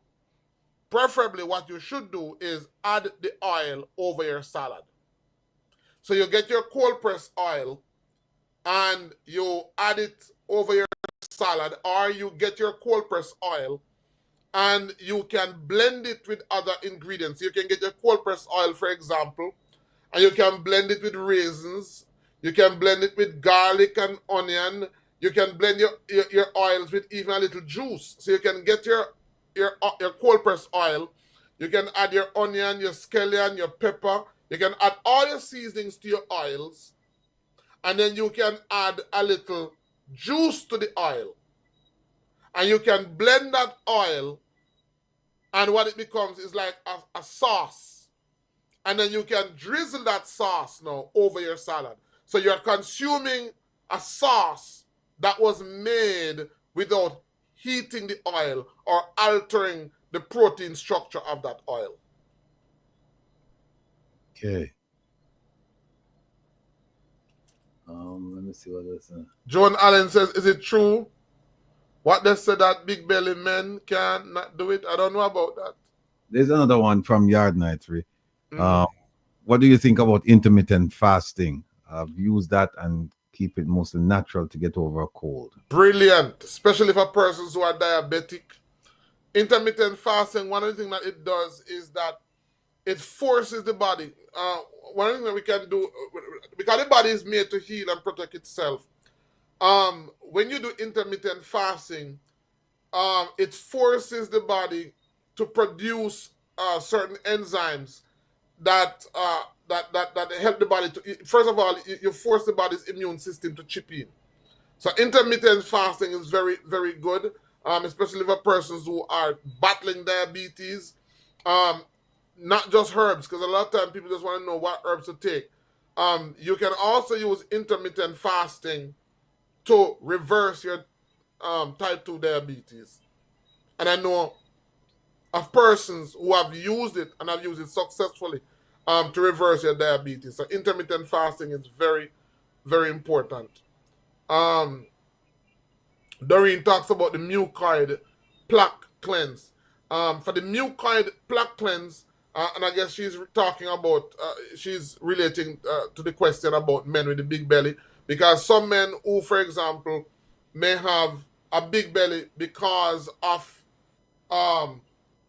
eating more food that they're removing. The mucoid plaque cleanse is what will be beneficial for them. So that can also be done in the form of enemas. Enemas are very effective in removing mucoid plaque from the colon. So enemas, and I mean, some persons have never done an enema. I recommend an enema at least 3 times a year. Every 3 times a year, 3 months, every 4 months, every 4 months. I recommend that. Some persons don't know how to do it, and these are things that, again, should be taught and encouraged, because these were some of the things that our ancestors did that resulted in why they had such good health. Is this frying? Yeah. So Lan says, is this frying the cause of trans fat? It's one of, but it's not the only. It's also because of how the oils, not the frying, but because the process of extracting the oil or the process of making the oil basically caused trans fat. So like the hydrogenated oils, where they extract the oil in high temperatures, that's one of the reasons that cause that.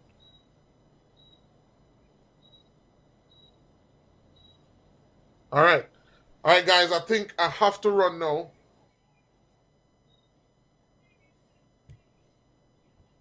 I think I have to run because I have a commitment that I have to attend to. But hopefully next week, all being well, I want to talk about foods, and whatever questions you have, I want you to write them down. So whatever questions I wasn't able to answer tonight, I'm going to ask you to write them down, and then next week, all being well, we are going to follow up from there. So Ratty. Yes, sir. It was nice being here tonight. Always a pleasure. So I'll start with the fasting. because somebody was talking about the right way and the wrong way to fast. I want to talk about that because we're seeing a lot of persons fasting the wrong way, especially Christian persons, or I should say religious persons or spiritual persons who are fasting. It has its benefits, but there's a right and a wrong way to do it. Just before I close, this week I had an event coming up and I called a friend. Hey, how you doing? And she said, I'm in the hospital. I said, yeah, hospital what? She said, yeah. And then when I check it out, she said that she had a blood clot. And they had her in the hospital, and I was saying, you know, she said she don't know what could cause the blood clot because all she do is drink herbs. I said, but if you drink certain herbs, it can cause the blood to clot. She said, like what? I said, like callaloo, like green banana. She said, when I fast and come off my fasting, that all I eat is like green banana and callaloo and spinach. And right there and then, we realize that she's doing something wrong. When she comes off her fasting, this is what she was eating. And guess what happened? She was in the hospital with 2 blood clots in her lungs. Luckily, when you have blood clot in your lungs, you don't live to tell the tale. It's always after your pass. So I'm telling you, there's a right way and a wrong way. And next week, I want to talk about that. I have to run. So. All right, Doc. Well, look, thanks for coming, and we look forward to having you next week. And until then, take care. And hey, Saturday. Yeah, man, I'll be there Saturday, all being well. All right, my brother. Take care of yourself. All right, bye-bye. All right. All right, folks. All right, so it's just us. Dr. Ben gone. So we have to just deal with the thing proper now. Let's start with this video here.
Yes, folks, how many of you remember singing that in primary school, particularly primary school, basic school as well? Warms my heart. And when you compare that to what's the state of the country is now, you can see and appreciate the difference and know that these are different times indeed. Very, very different times. All right, we're gonna do some role playing tonight. I will be Prime Minister Holness as well as Minister Chang. But before we get there, I want to show you a couple of things. We're just freestyling tonight, just freestyling, because Kevin was here earlier to put up some things, but Kevin took off, left me. So we just have to freestyle. All right, I want to show you something. 1 second.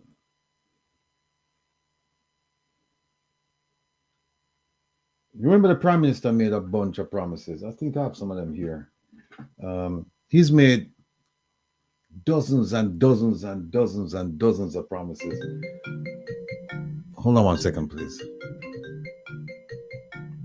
Caller, good night. Welcome to Come Reason with Rattigan. Where are you calling from? Hey, Rattigan from South. How are you, sir? I'm fine, thank you, sir. What's going on? Yes, it's a pleasure, my brother. Enjoy the program. Enjoy your show. Outstanding. Yes. Talk to me. What's going on? Well, before I get into Rally, I got a question for you. Knowing what we know today as noted facts, has any civil organization in Jamaica ever investigated and tried to prosecute the Jamaica Labour Party and its members for the atrocities that they have committed against Jamaica and the Jamaican people?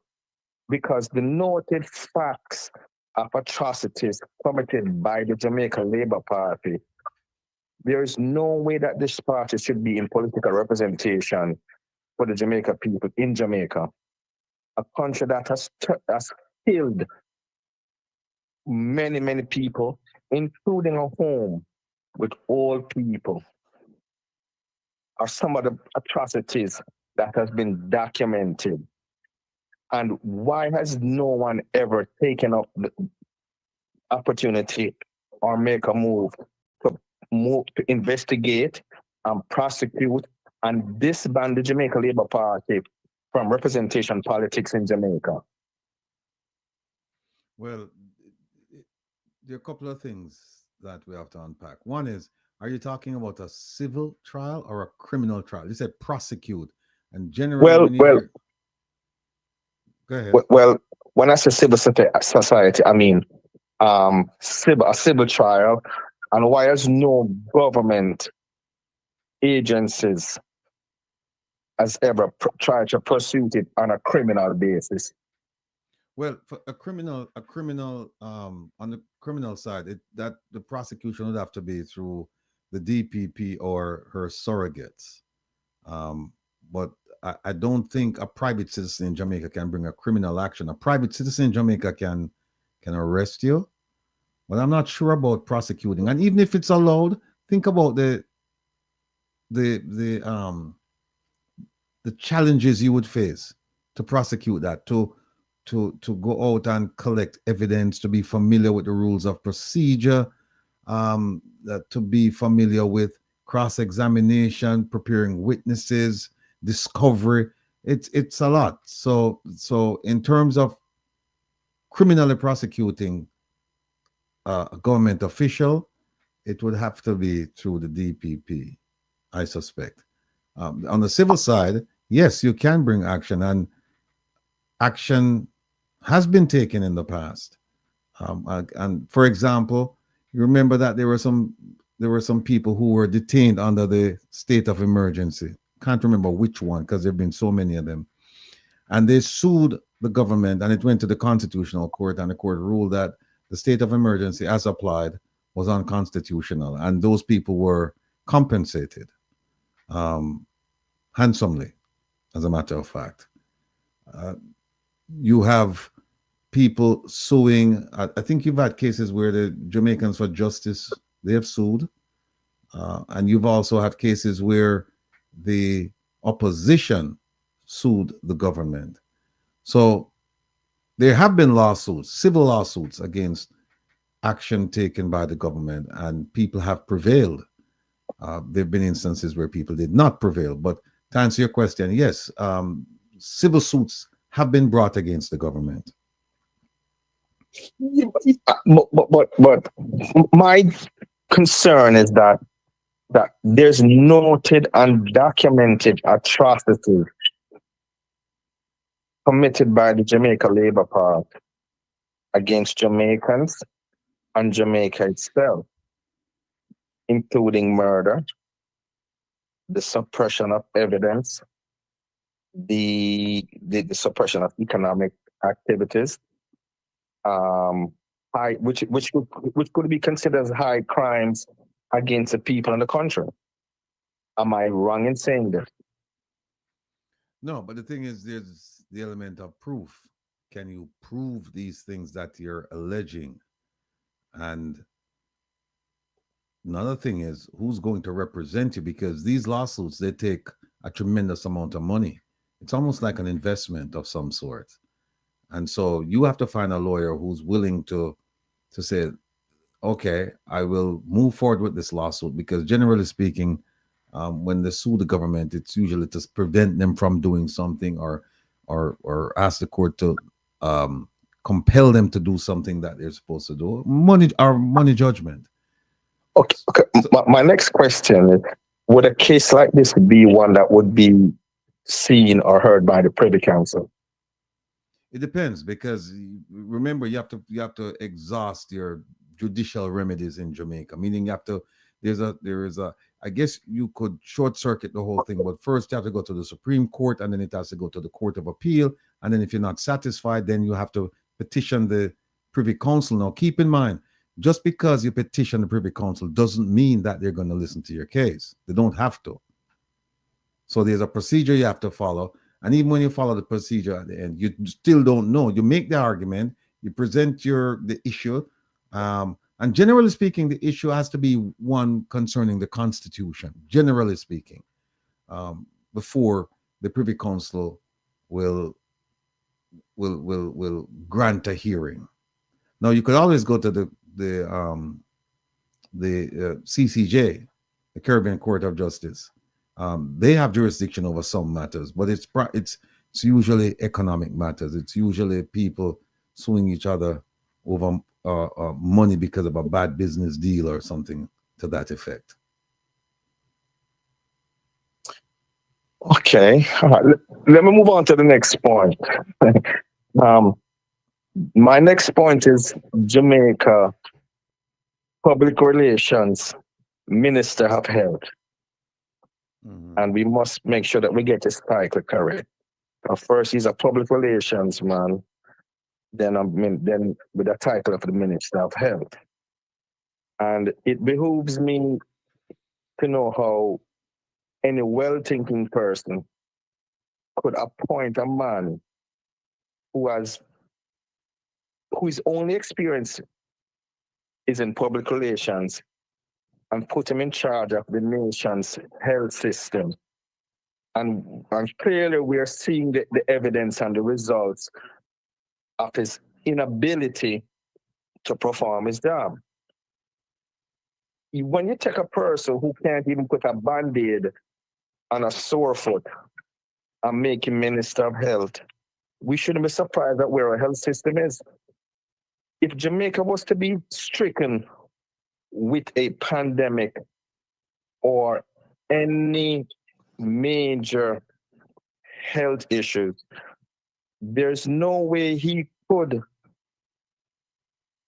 possibly have a medical solution for the country. And I know people are saying, well, he doesn't have to make the medical, he's got people around him. But if you don't know and have no knowledge, how can you trust in what the people around you are going to say? And this is the dilemma and the quagmire that the Jamaica health system is in. There cannot be any reasonable or rational policy to steer the country health system out of the situation that it's in, because you have someone who's leading, you have a blind person leading the health system when it comes to health care. All right, hit me up with a question. The question is, why did the Prime Minister appoint Christopher Tufton as a health minister, knowing well that he could not perform the job? That's a difficult question, because now I'd have to creep into the mind of the Prime Minister and also figure out his motives. And just keep in mind that that's not the first appointment that's questionable. We have several, including the one where the medical doctor was put in charge of national security, and he had no national security experience, none whatsoever. So that question, you can only surmise why he did it, but the person who's going to be able to answer that is going to be the prime minister. Or if he had discussions with the person he appointed, then that person can say, yes, I had a discussion with him, and here's the reason why he said, I would love for you to serve in that capacity. But other than that, we can only speculate. All right? Yes, and I hear you. And I guess that's where I have to end my questions. But we understand and we see why the country is in the state that it is in. And when we see and hear things that are alarming and out of the norm, these are the reasons why we have the wrong people in the wrong position because of cronyism. And this is something that the country has to resolve moving forward.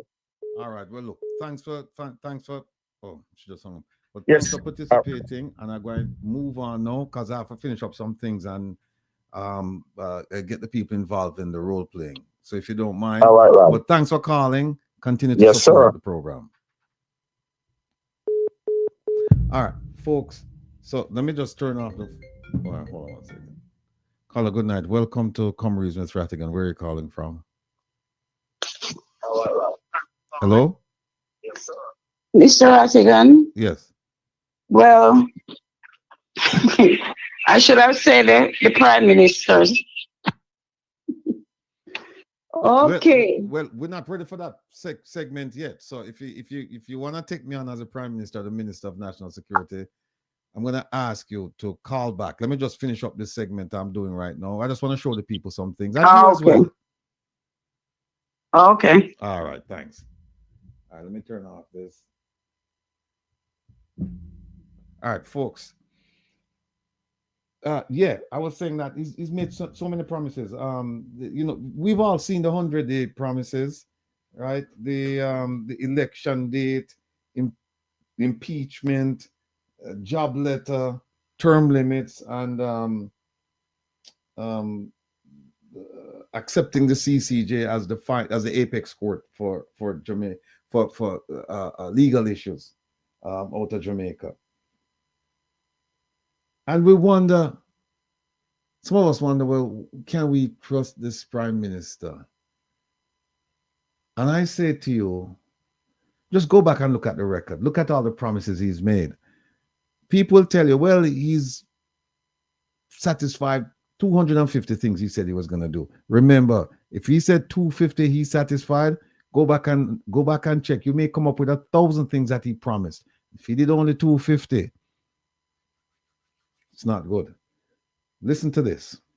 I just came across this recently. Jamaica could be a step closer to establishing a fixed election date. Prime Minister Andrew Holness explains that the move is necessary to eliminate the uncertainty that exists in the business community when elections are imminent. A fixed election date was a promise made by Mr. Holness while on the campaign trail. Speaking during his contribution to the budget debate on Tuesday in Parliament, the Prime Minister said he has instructed Justice Minister Delroy Chuck to commence the necessary legislative work.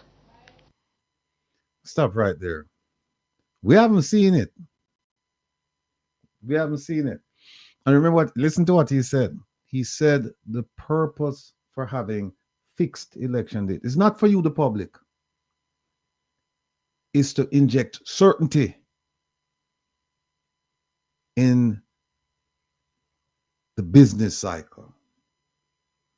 That's what he said. You don't believe me? All right, go back and listen.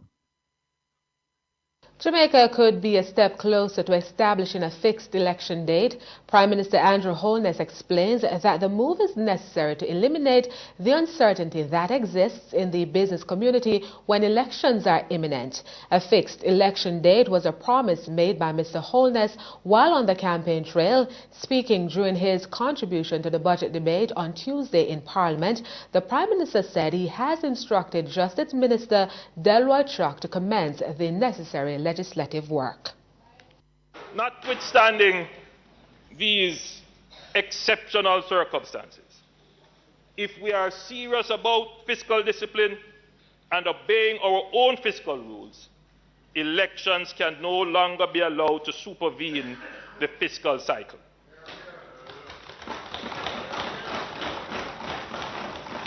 Neither should the country be disrupted by protracted periods of uncertainty, mobilizing, demobilizing, and then mobilizing again according to political expediency. This comes at a significant cost to businesses and delays the growth agenda. The experience underscores the reason why Jamaica must move to a fixed election date.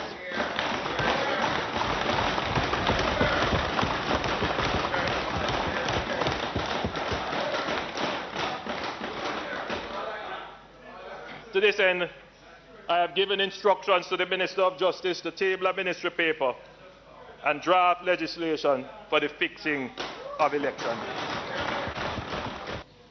According to Mr. Holness, a fixed election date is critical to the country's growth agenda. He says the decision should not be seen as a political move. The Minister presented me with the green paper today. He will table it at a future date in Parliament, and we have started drafting legislation for a fixed election. Mr. Speaker, a critical plank of the growth agenda is to reduce the uncertainty of government action, reduce the time for decisions, flatten the hierarchical structures, and speed up the bureaucratic processes. This will reduce political risk and government-related risks in investments, thereby making Jamaica a more competitive environment. A fixed election date is not merely a political initiative, it is more so a competitive initiative. So, the fixed election date is based on stability of the economy. That whole thing you just heard a while ago, but mobilizing, demobilizing, it's not about you. It's not about you. It's about stabilizing the economy so that business can maintain. Well, recently we see where people come out and say, well, business cannot be maintained. Business is bad. We're hearing it from, of all places, PSOJ, private sector of Jamaica. That's where all the titans of business congregate. That's where they conduct their business. That's where they decide, and don't get this wrong, people, they decide what policies should be enacted for the country. A lot of the things you see going on with government, PSOJ, they have a hand in it. It's a networking crew. It's the good old boys, network. And that's what he mentioned in his speech. But putting that aside, you saw Minister Chuck there beaming with pride and pointing to a folder saying that they have started the process to finalize a sure and certain and fixed date for election. And yet, here we are, still waiting. Still waiting. We need to take them to task on this.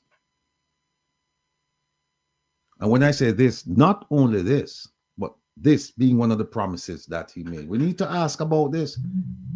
We need to play this video and ask them and said, you said this was gonna, and you said this years ago. So where are we with it now? And I'm sure when we start the process tonight of role playing, some of you will ask me, and I have an answer. It's not a good answer, but it's an answer nonetheless. And it's an answer that panders to the supporters. Because if you ask a question, anything that comes out of the person's mouth, Prime Minister's mouth, people, his supporters, they latch onto it. They're not thinkers. Or better yet, they're not thinking. They're thinkers. Take that back. They're thinkers, but they're not thinking. They suspend that part of the brain activity when he speaks. So keep that in mind. Keep that in mind. But you know what? You should also keep this in mind when we talk about some of these promises. When we talk about election date, impeachment, job letter, term limits, and the referendum for the CCJ.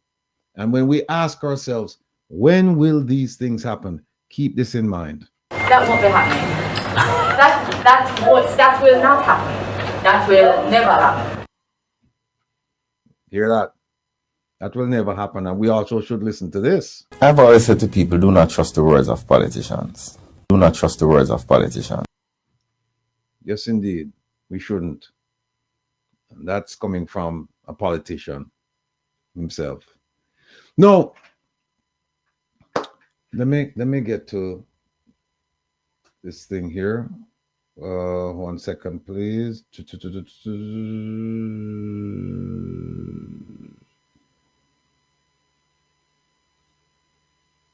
One second.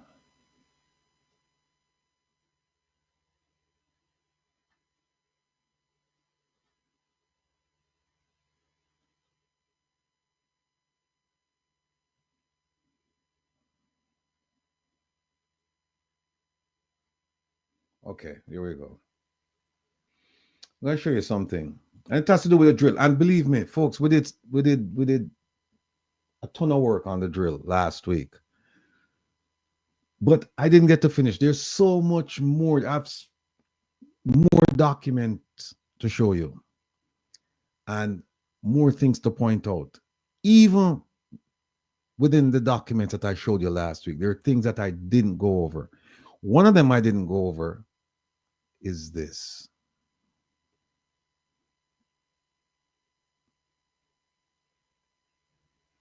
Let me just find the section before I push it out.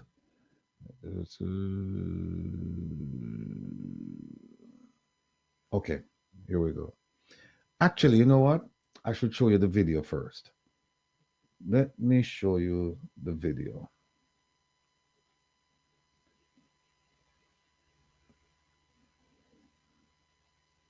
Bear with me.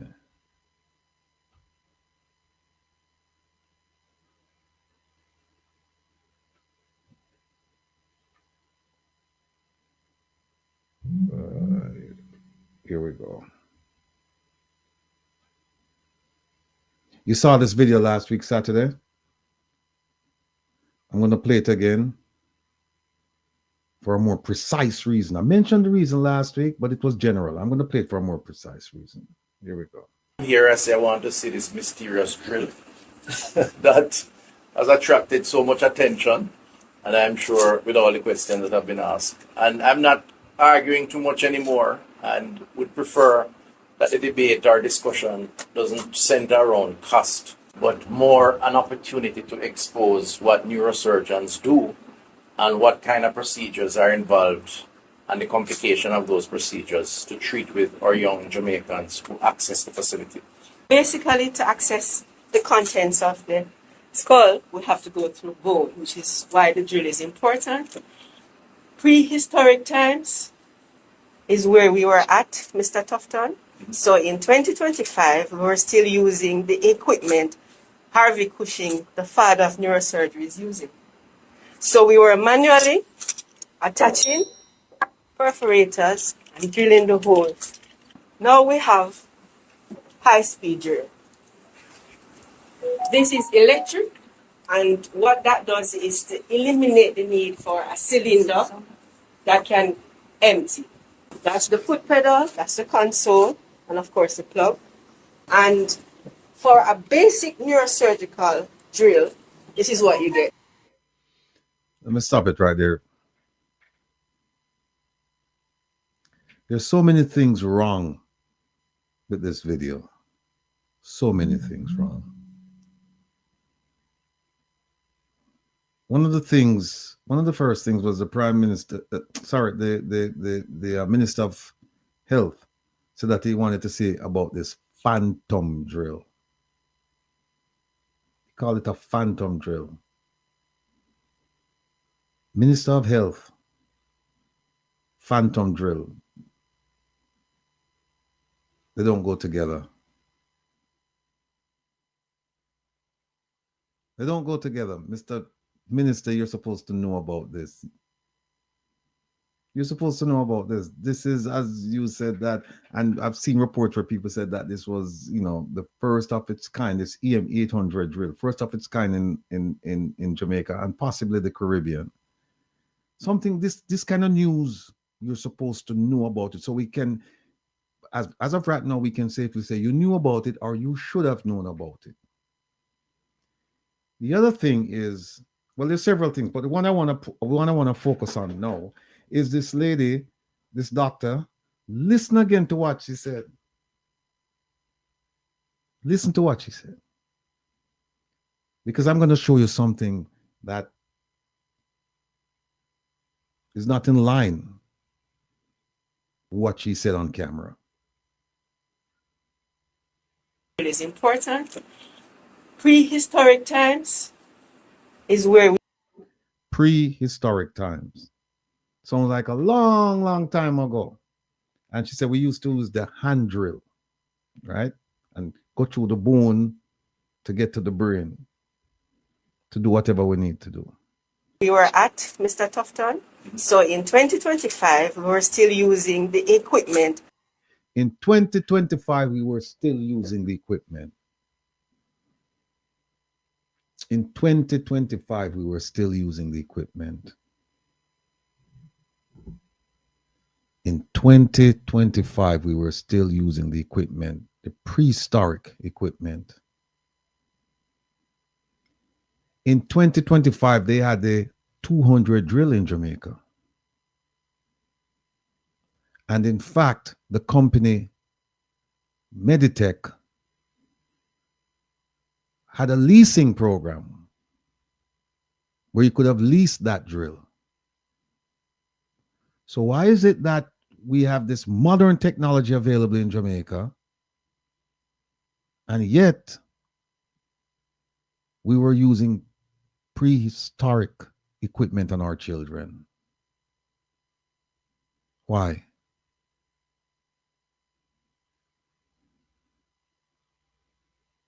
But here is something else I want to show you.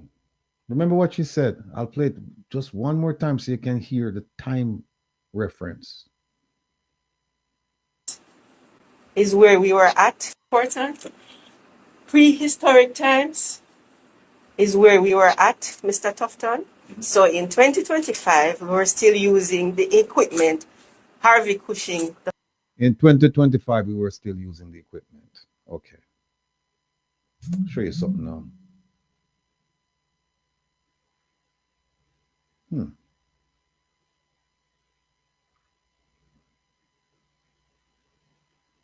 One second.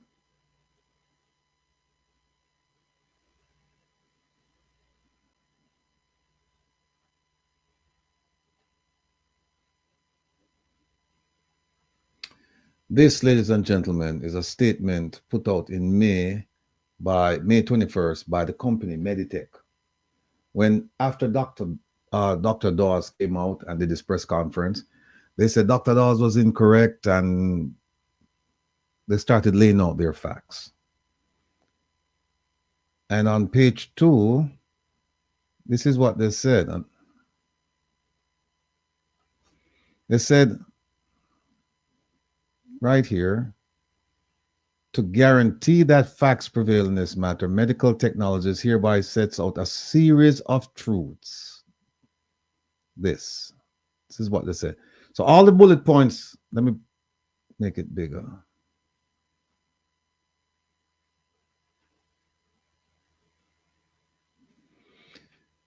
See right here? This sentence here, let me just zigzag it up so you can see what I'm doing. This sentence here says, to guarantee that facts prevail in this matter, medical technologies hereby sets out a series of truths.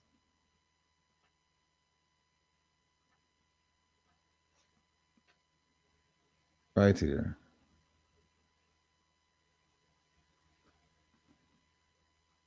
Together function. All right, hold on. We'll go back to this.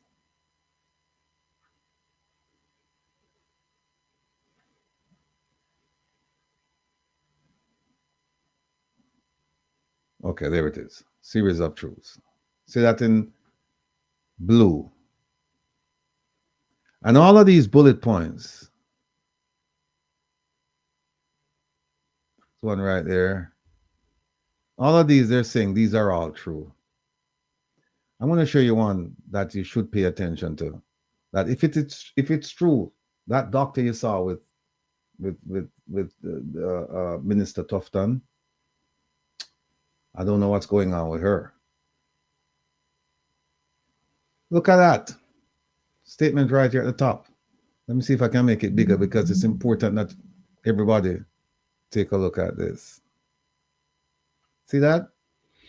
It is also important to note, it's a truth, and it's also important to note that no advance payment was made by the Southeast Regional Health Authority, SERA, and to date, Medical Technologies Limited has not been paid for the equipment. That's the drill. No advance payment was made by SERA, and to date, as of the writing of this, SERA Meditech did not receive any payment. Look at the next, the highlighted area. They said, despite it being delivered, move it over, almost 7 months ago and being used by surgeons at Bustamante Hospital for Children. Remember what she said? She said, here it is in May, when she made that video with the minister. She said, here it is in May. She said, here it is in 2025 that we're still using this prehistoric equipment. But the company that won the bid, they said, we gave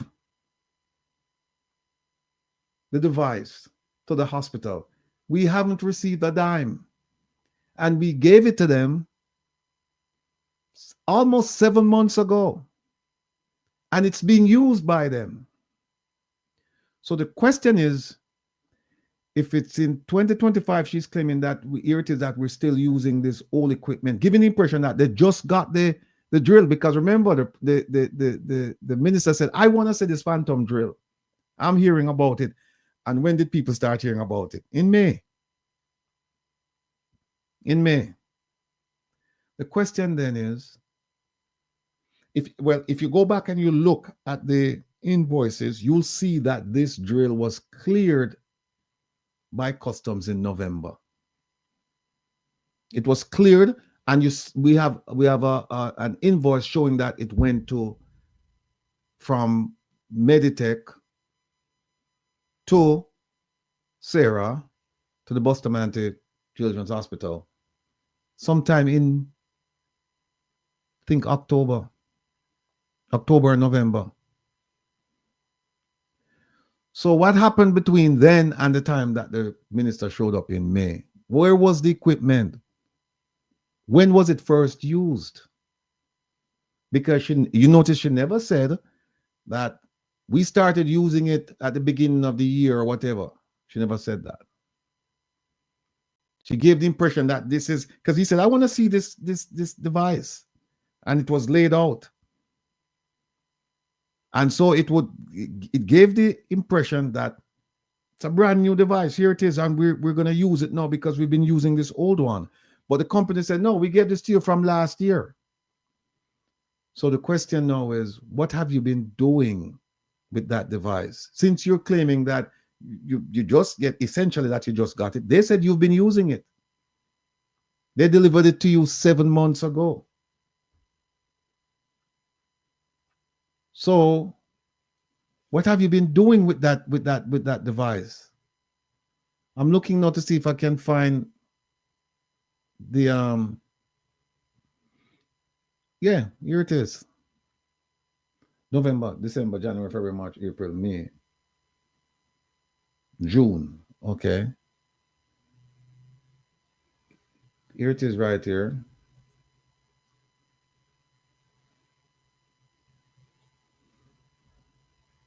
Here's it. See that on the left? It's going from Southeast Regional Health Authority. That's the billing, but it's been shipped to Bustamante Hospital for Children. And here it is. You know, remember we went through this, how they took things out of the box and they charged several times. You know, they're charging for it. And here's the date, November 19. So if they received this in November, why is she telling the man that in 2025 they were using prehistoric equipment? And by the way, why is it that they didn't use they didn't lease it? Let me see if I can find, let me move this and see if I can find a, bear with me people, because I don't have Kevin here with me enough to run through these things. But I just want to find the, okay, here it is. Nope, that's it. Yeah, here it is.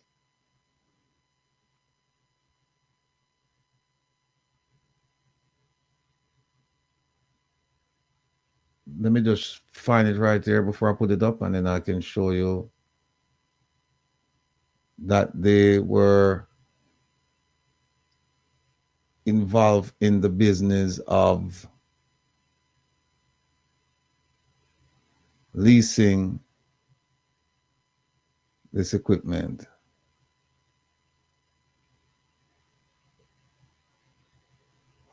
Okay, here we go. This is in their lawsuit. Whose lawsuit? Meditech and the nominee shareholder, Mr. Donovan Williams. They sued Dr. Dawes. But here it is right here. They were talking about the EM. The EM, where is, I don't know if you can, let me, all right.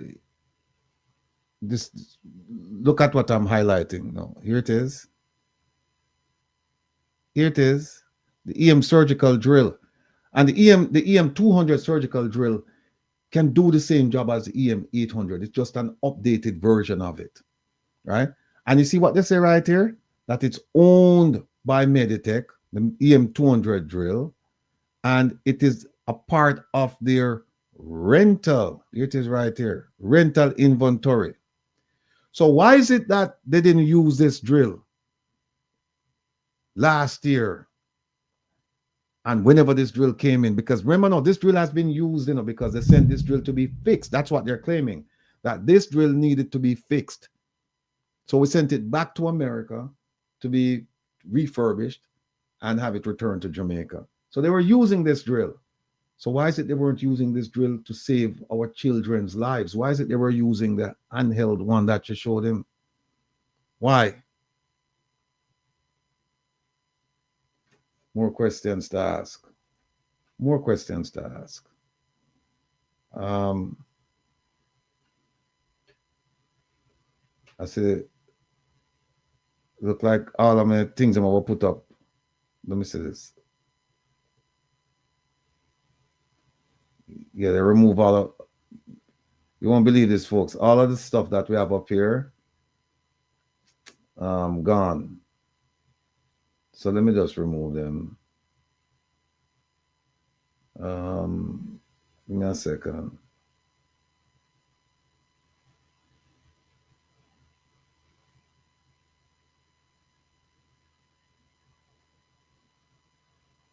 Yes. I have to remove all of these things because the videos just disappeared.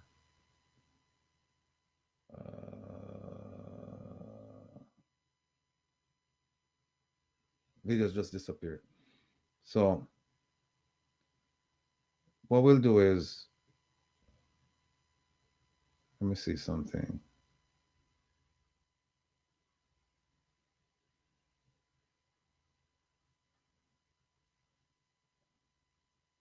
Yeah, all of the videos, they just removed, well, all of the videos are gone. So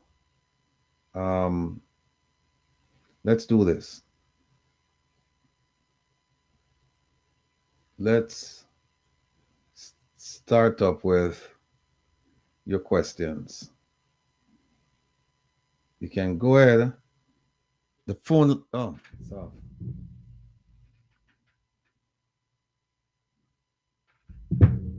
We're turning the phone back on. Remember, the number is 667-369-8569. Yeah, Missy B. No, I found the videos back, Missy B, but it's like they just disappeared, but that's okay. The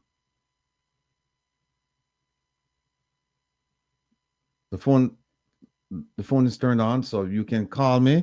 And again, we're going to do some role playing. So you can call me and just pretend that, and you can pretend, I will pretend that I'm the Prime Minister and that I'm also the Minister of National Security. So you can ask me any question concerning those two portfolios tonight. The line is open. I await your questions. In the meantime, let me go back and see if I can put some of these things up.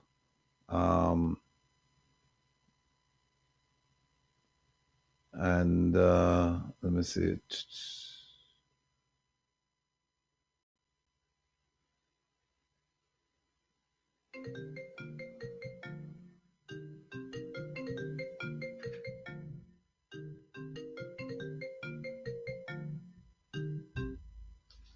Hello, good night. Welcome to Come Reason with Rattigan. Where are you calling from?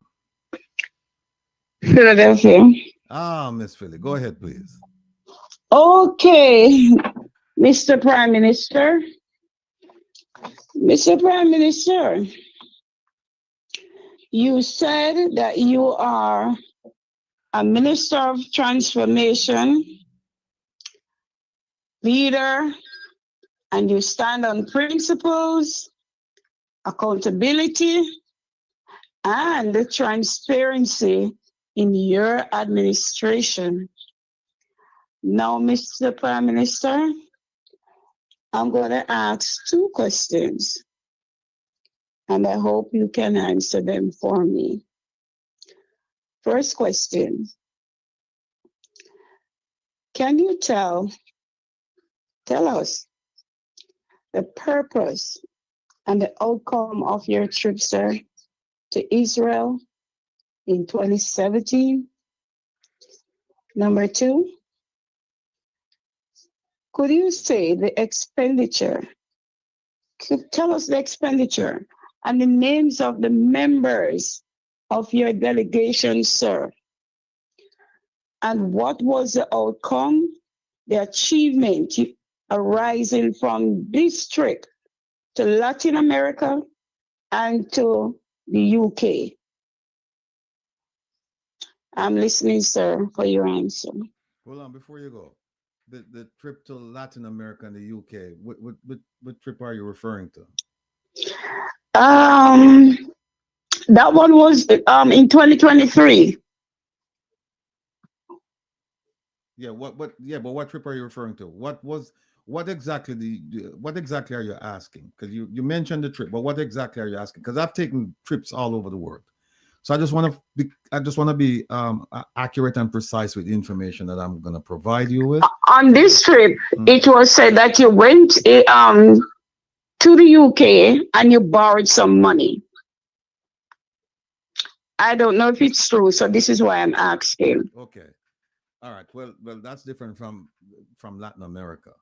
Latin America, when you went to Haiti, sir, on that trip wherein the police and soldiers from Jamaica was to go to Haiti, when you went there, yeah, can you tell us, all about that?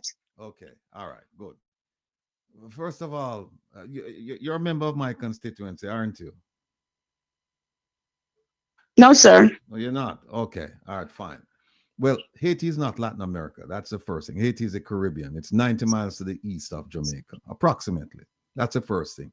Now, when we went to Haiti in a show of unity. Haiti is our brothers. Haiti is populated by with our brothers and our sisters, and they're having a difficult time. And as the leader of CARICOM, we felt that it was in the best interest of the region to go to Haiti as a show of unity and also a sign of strength to say that we're all united in this thing together. And also a sign of compassion to say we care deeply about our brothers and sisters to the point where we are willing to provide assistance. We are willing to provide peace-making assistance so that we can provide stability or provide an atmosphere of stability for Haiti. Because when you provide stability for Haiti, you're providing stability for the region. It's not just about that one country. It's about stabilizing the Hispaniola. And as you know, the Dominican Republic is part of that island mass. It's shared by Haiti and the Dominican Republic. So it's providing stability for that island mass, but it's also providing stability for the entire region. Because when the region is stable, some of the issues that we have right now concerning immigration and affiliated issues, those issues are gone. We don't have to worry about them. And so it was an act of brotherhood when we went to Haiti. And we will continue to support Haiti in its fight for democracy and good governance and transparency. And we will join forces with any country, whether it's in our region or outside our region, that sees it fit to extend that hand of brotherhood to say, let's bring peace and stability and comfort to the people of Haiti. That's the purpose of that trip to Haiti. Now, wait, sir. Before you say anything further, sir, Mr. Prime Minister, you have not answered the expenditure part that I asked, sir, and the members of your delegation.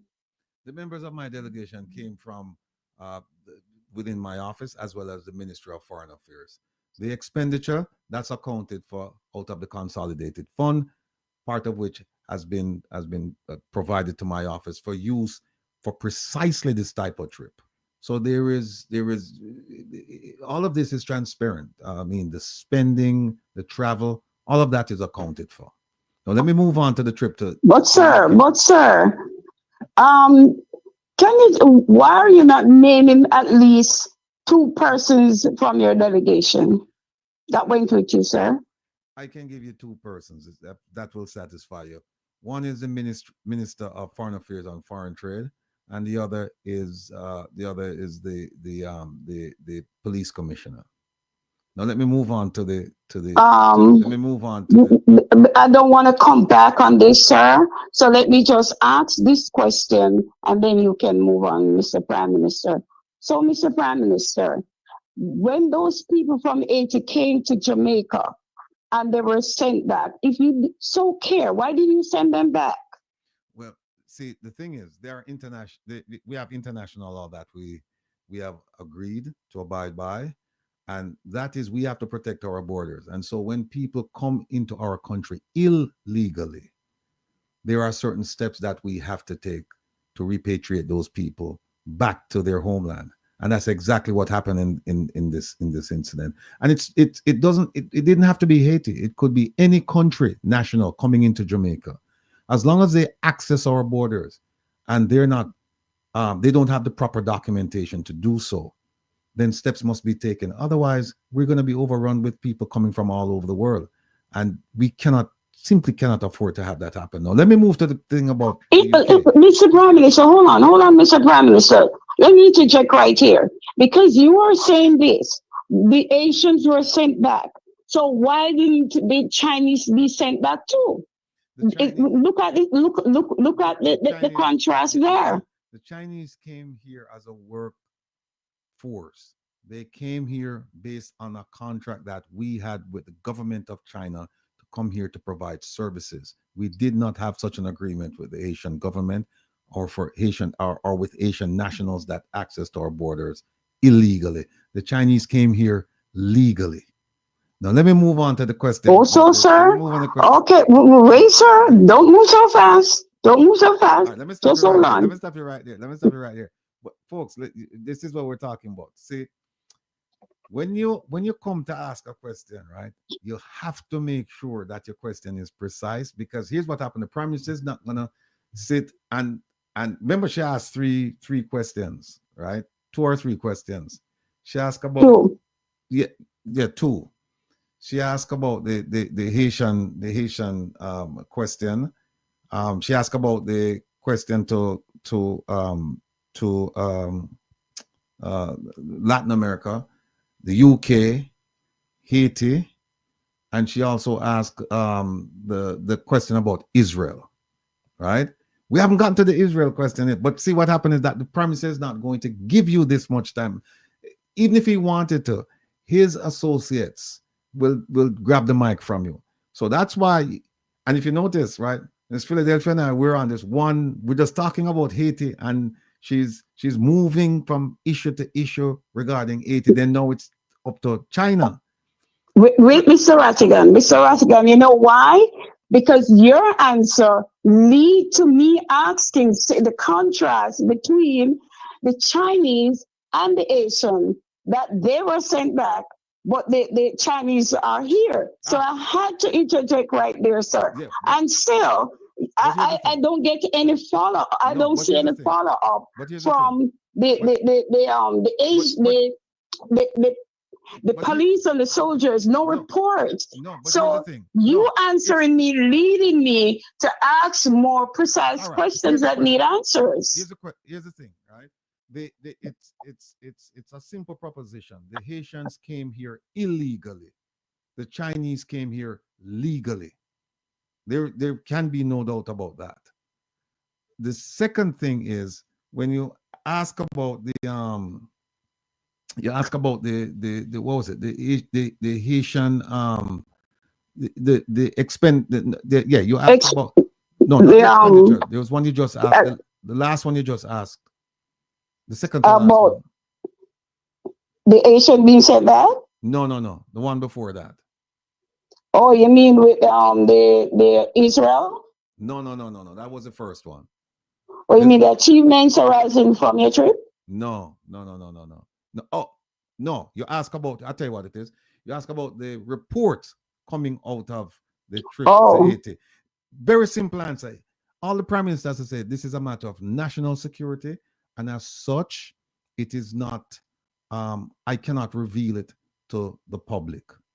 Once he says it's national security, you can't proceed with further questioning.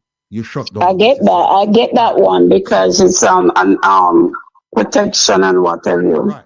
So that one is shut down. And the one about immigration, he's gonna say to you the Chinese came here legally. Now you could make the argument that, well, they came legally, but then they overstayed. And so what's the difference between them and the Haitians just coming in for the first time? And he's gonna stick to that. He's gonna say, listen, we're dealing with it. We're dealing with the Chinese. The overstayers, we're dealing with them, but they're not all overstayers, because some of them have gotten extension on their work permits or their permits to be in the country. And then you're stuck with that answer. The one with the one about the UK, where he said he went and he borrowed money from the UK. All he has to say, because if there's no record of that, all he has to say is that this is all fantasy. We never borrowed money from the UK. I don't know where you're getting this information from. And especially that question, he could latch onto that question and then dismiss you. He could just latch onto the question. You ask him 4 questions. Remember what I said last week? You don't want to ask a whole bunch of questions, because if you ask a whole bunch of questions, he's going to latch onto one question that he knows he can answer and just dismiss you. So for the one borrowing money from the UK, if there's no record that he ever borrowed money from the UK, all he would have to say, despite all the other, all the questions that you're asking, he could simply say, this is pure fantasy. I don't know where you're getting your information from, but when I went to the UK, there was no discussion about borrowing money from the government of the UK. What if I have the proof to say, Mr. Rattigan, what if I have the proof to say, yes, you did? Well, if you have the proof, well, here's the thing.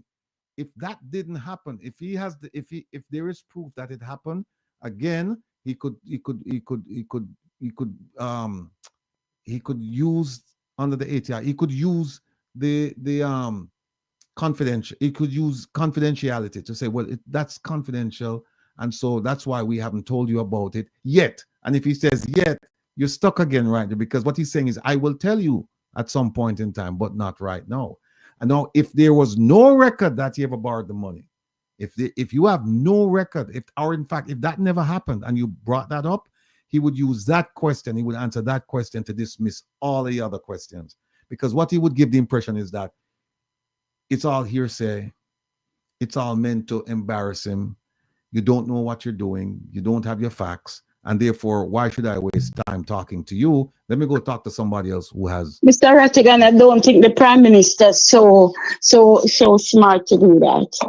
If you don't have the evidence that if you have the evidence, that's great. If you have the evidence that money was borrowed and you ask him and he said no money was borrowed, then you can say, and in fact, I wouldn't even give him a second chance.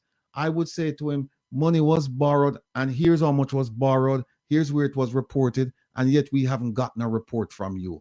Please tell us why. That's what I would do. I would put all my cards on the table, because if you ask him that question, right, he could simply say, I will soon provide it, and then he move on. Yeah, it's true. It's correct. I should have looked up this part of it with the money. Yeah, I should have. It's a learning process, Mr. Rattigan. No worries. And then I should have, yes. And then the first question you asked about Israel, all he would say is that was a trip to generate business for Jamaica, and he went with Mr. Nigel Clark, Dr. Nigel Clark, who wasn't in. Oh, Dr. Nigel Clark, I think, was at the time some kind of ambassador. He made him, and he went with Mr. Michael Lee Chen. He went with the gentleman who's in charge of industry right now, and he went with other people. Here's a question you should ask him on that. The question you should ask him on that is this: Mr. Prime Minister, in 2017, you went to Israel on an official visit, and you took with you Dr. Nigel Clark, Mr. Michael Lee Chen, and what's his name, Aubrey, the gentleman who's in charge of industry. You took those people. So, all right, the industry minister. Yeah, and you said, but then the crux of the question is, you did not take anyone from the Ministry of Foreign Affairs and Foreign Trade on an official visit. Why? Because if you're going overseas and you're going to go meet with foreign officials and you're going to meet with somebody as significant as Bibi Netanyahu, you're going to take your people from your foreign ministry with you. But what he did, he took a group of businessmen with him. So, Mr. Rattigan, you believe he had something to hide? Why didn't took the finance minister with him? I don't know if he had some time. It's just rather strange that you wouldn't take established foreign affairs officials with you, because there are plenty of them around. He didn't take. In fact, you know who was Minister of Foreign Affairs at the time? The same lady who's Minister of Foreign Affairs now, and he didn't take her with him. And then the question is, we haven't seen a report of that visit, an official report. All we saw was that he said they went to Israel, they discussed issues of mutual concerns, and Israel said that pledged to provide assistance with agriculture, security, and some other things. So, Mr. Prime Minister, it seemed like you went on a business trip then. No, and if you really want to jam him up, you could say, because that part I just gave you, that's in the public domain. You could say you went to Israel with a group of businessmen, and based on reporting in the public domain, it says that these are the things that Israel pledged to do. Then you can ask him about that. Said, we haven't seen these things. Can you tell us? For example, agriculture. You could say, tell us, what did the Israelis provide in terms of agriculture, because they pledged to do it. And we haven't seen anything since that trip about Israelis helping us with agriculture. So please tell us. You could ask him that question. But again, you have to prepare. That's what I'm saying. You just have to prepare. Some more research should be done on these, right? Yes. Yeah, got you. Thank you. You're welcome. Yes, people. I'm here. It's 11:26. If the phone will ring me, I'm going to leave, because we do almost a full program with Dr. Ben. And like I said, they took some things off. They took some things off of my thing here, but like Mr. Brown said, just go back and search for it. And I found them. This weekend, actually, I think it starts tomorrow. There is an expo being put on by the JCF. And some of you in Jamaica, you're going to go to the expo like some of you did last year. And you're going to see things there that will make you go, why are we spending money doing these things when they have no application to Jamaica? Last year, they were showing you some, I don't remember I can't remember the designation, but some huge bullets like this. Like they're fighting war. Not the JDF, no. This is the JCF. And you say, where are they going to fire these rounds? Where are they going to fire them? They can't fire them in the urban area. They can't fire them in suburban. And they can't fire them in rural. Who are you going to fire those rounds after? Who? And they were proudly displayed by the JCF. Proudly displayed by the JCF. Let me show you something that happened last year. And I don't know if it's going to happen this year. Let me set it up for you. What happened here is that they were doing a mock hostage rescue. And then they came, this was at the National Arena. They came through the ceiling. Now, what's the likelihood that you're going to have a hostage taking in Jamaica and the police are going to come through the ceiling? What's the likelihood of that? Hold on one second, please. Good night. Welcome to Come Reason with Rattigan. Where are you calling from? Good night, Mr. Prime Minister. This is the Speed calling from Jamaica. Yes, ma'am. Go ahead, please. Yes, present good night to you, Mr. Prime Minister. I hope all is well.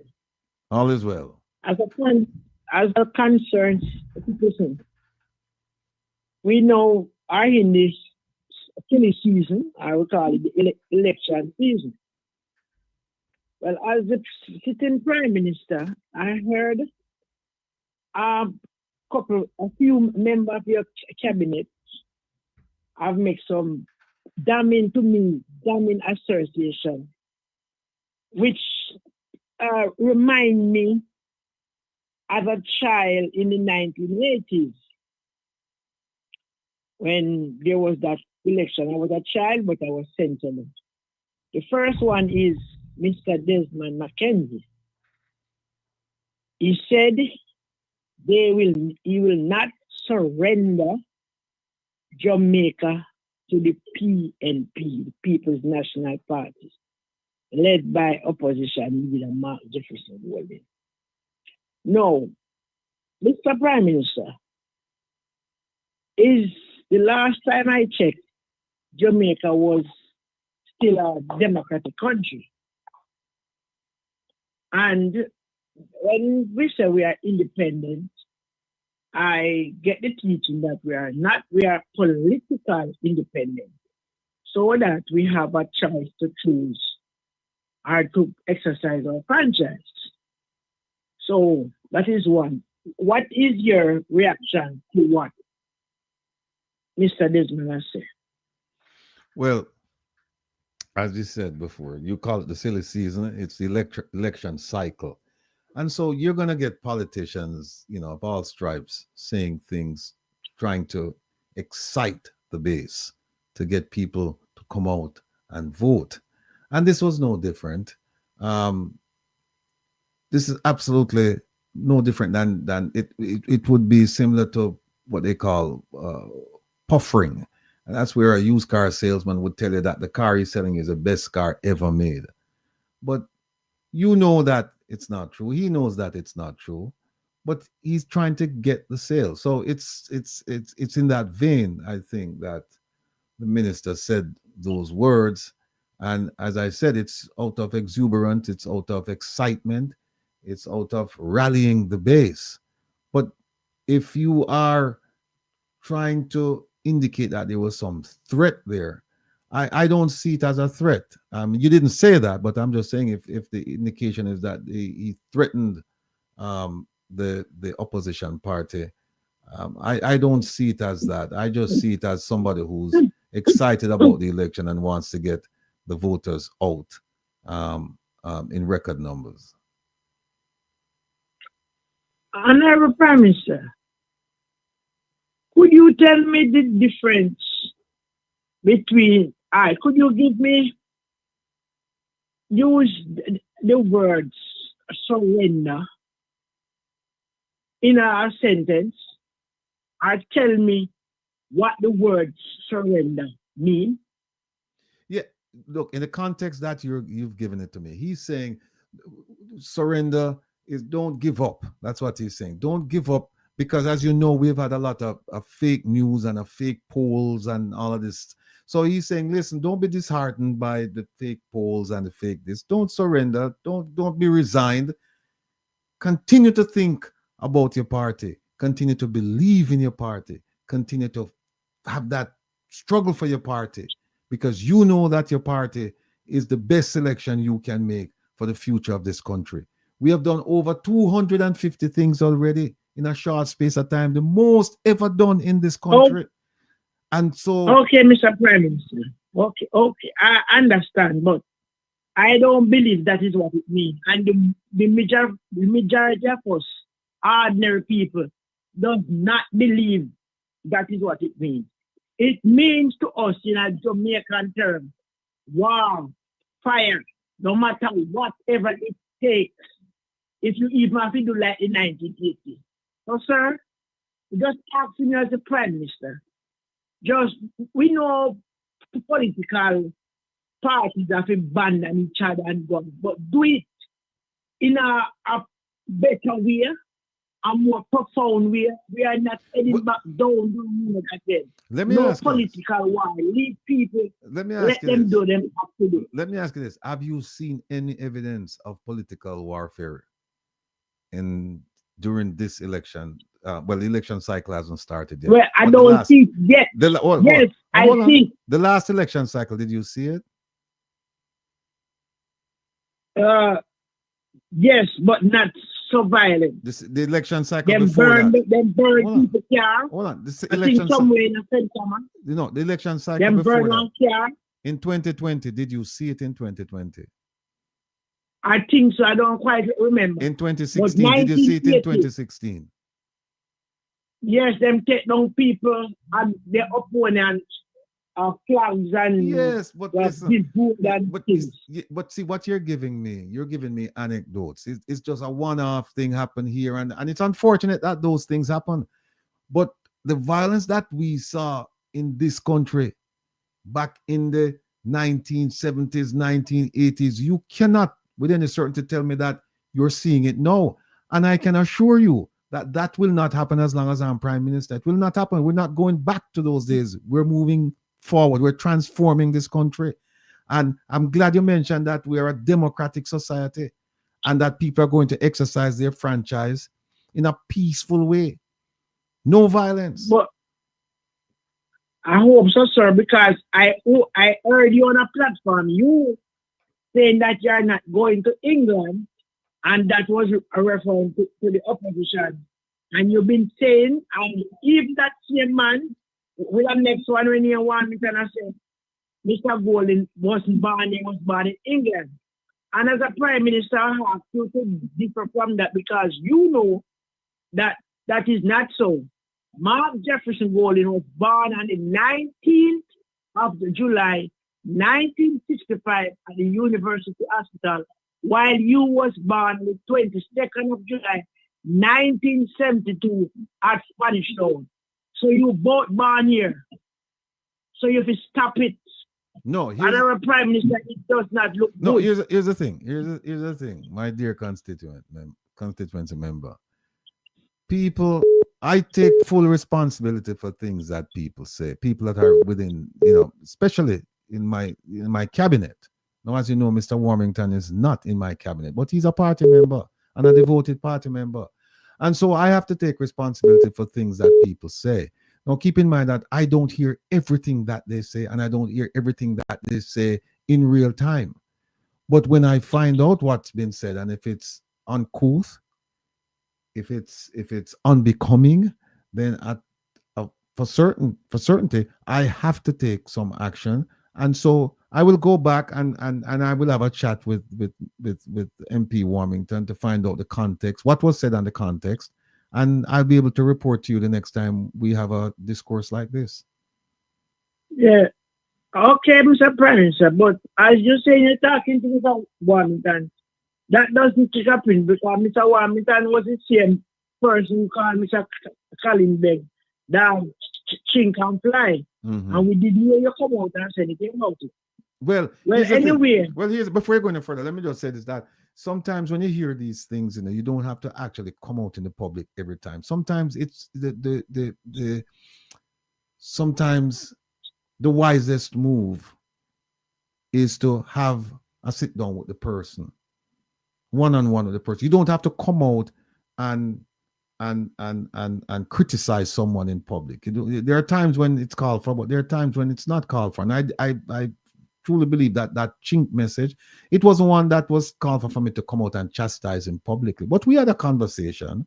About this. Mr. Prime Minister, honestly, I am not getting the answer where, as a Prime Minister, a leader of a country should be given. You the one we talk about transparency and decency and accountability, and you are not displaying it. However, let's move on. I was watching a thing with But hold on a second. I can't make you run through the stop sign like that, because you'll get an accident. You have to stop at the stop sign. You said that transparency and all of these things, that I'm not subscribing to it. What do you mean by that? Every time you put out something or you say something, it's the total opposite from the reality. Example, you just tell me that you speak to Mr. Warmington. Mr. Warmington been doing it over and over. He has done disrespectful things to Lisa Anna, the media personnel, and the list goes on and on and on. And he's still there. One time, you make a little shift so you're moving. And by the time you put him back. So it doesn't make sense. Yes, but here's the thing. It doesn't make no sense. So is that the example that you're citing to me now to say that I'm not in alliance with transparency and good governance, and is that the example? Yes. Okay. Not that alone, but with Mr. Warmington, that is one. But I told you, I explained to you. But I explained to you, have I not taken action against Mr. Warmington? You can't say with it. No, sir. I've never done anything to him. No, sir. You believe you have do you done remember? something. Do you remember that Mr. Warmington was once a member of my office? And he still is. No. He was removed. He's still a member. He's a member of the party, no, he's not a member of the cabinet. He's not a member of the cabinet. Is he not a minister, sir? No. He's Mr. MP Warmington. He has. Tell me the ministry portfolio that he has. Something about job creation and No. Listen, my dear constituency member. You can't guess, when you come and you ask me these tough questions, You have to be on point. So you can't tell me, say, well, I think it's job creation. No, you must be able to recite it and tell me, because I understand, but he's not in my cabinet. He's not in your cabinet? He's not in the cabinet. I heard him and I see him in a committee discussing about the AG removal from the IC. That's an oversight committee. He's not a member. He's not a part of the cabinet. No, he's not. What are you telling me, that he don't have a portfolio? He does not have a portfolio. That's correct. Okay. Mm-hmm. Anyway, that still don't convince me now, the people. Okay? Anyway, moving on. Mr. Tufton was on a program telling us about drill and try to explain to us, like, we don't know that a drill, DRILL, that drill a concrete wall or a board is different from a medical drill. Okay? And to me, Mr. Prime Minister, it's time for you and your cabinet members, your ministers, to talk to people like we understand and stop tell us things that is not like that, the opposite. I don't want to use the P word because you're still our Prime Minister and I respect you and respect the office. But it is overwhelming now. Well, right? Here's the question. And yeah. Give me the question, please. Right. Mr. Christopher was when the person them asking about the drill, Dr. Dodge and the opposition side spoke out about, and other persons spoke out about, is making it look like we don't know a medical drill different from a drill where a carpenter or a mason man use. Right? And I think that is unfortunate because what I see and lots of programs, there are some program on YouTube by a gentleman named Wil Rattigan, a retired FBI, a mystic who is a farmer, member of the JCF and now an investigator, and lots more credible persons. They might live in the island now, but they're from here and they have wealth of knowledge. And they've been putting out articles to prove that what happened, and none of you never tried, because the only name I know is jail party like as a female is Sue. I never even talk about Janet nor Joan, only Sue. And I've been listening for you to come out.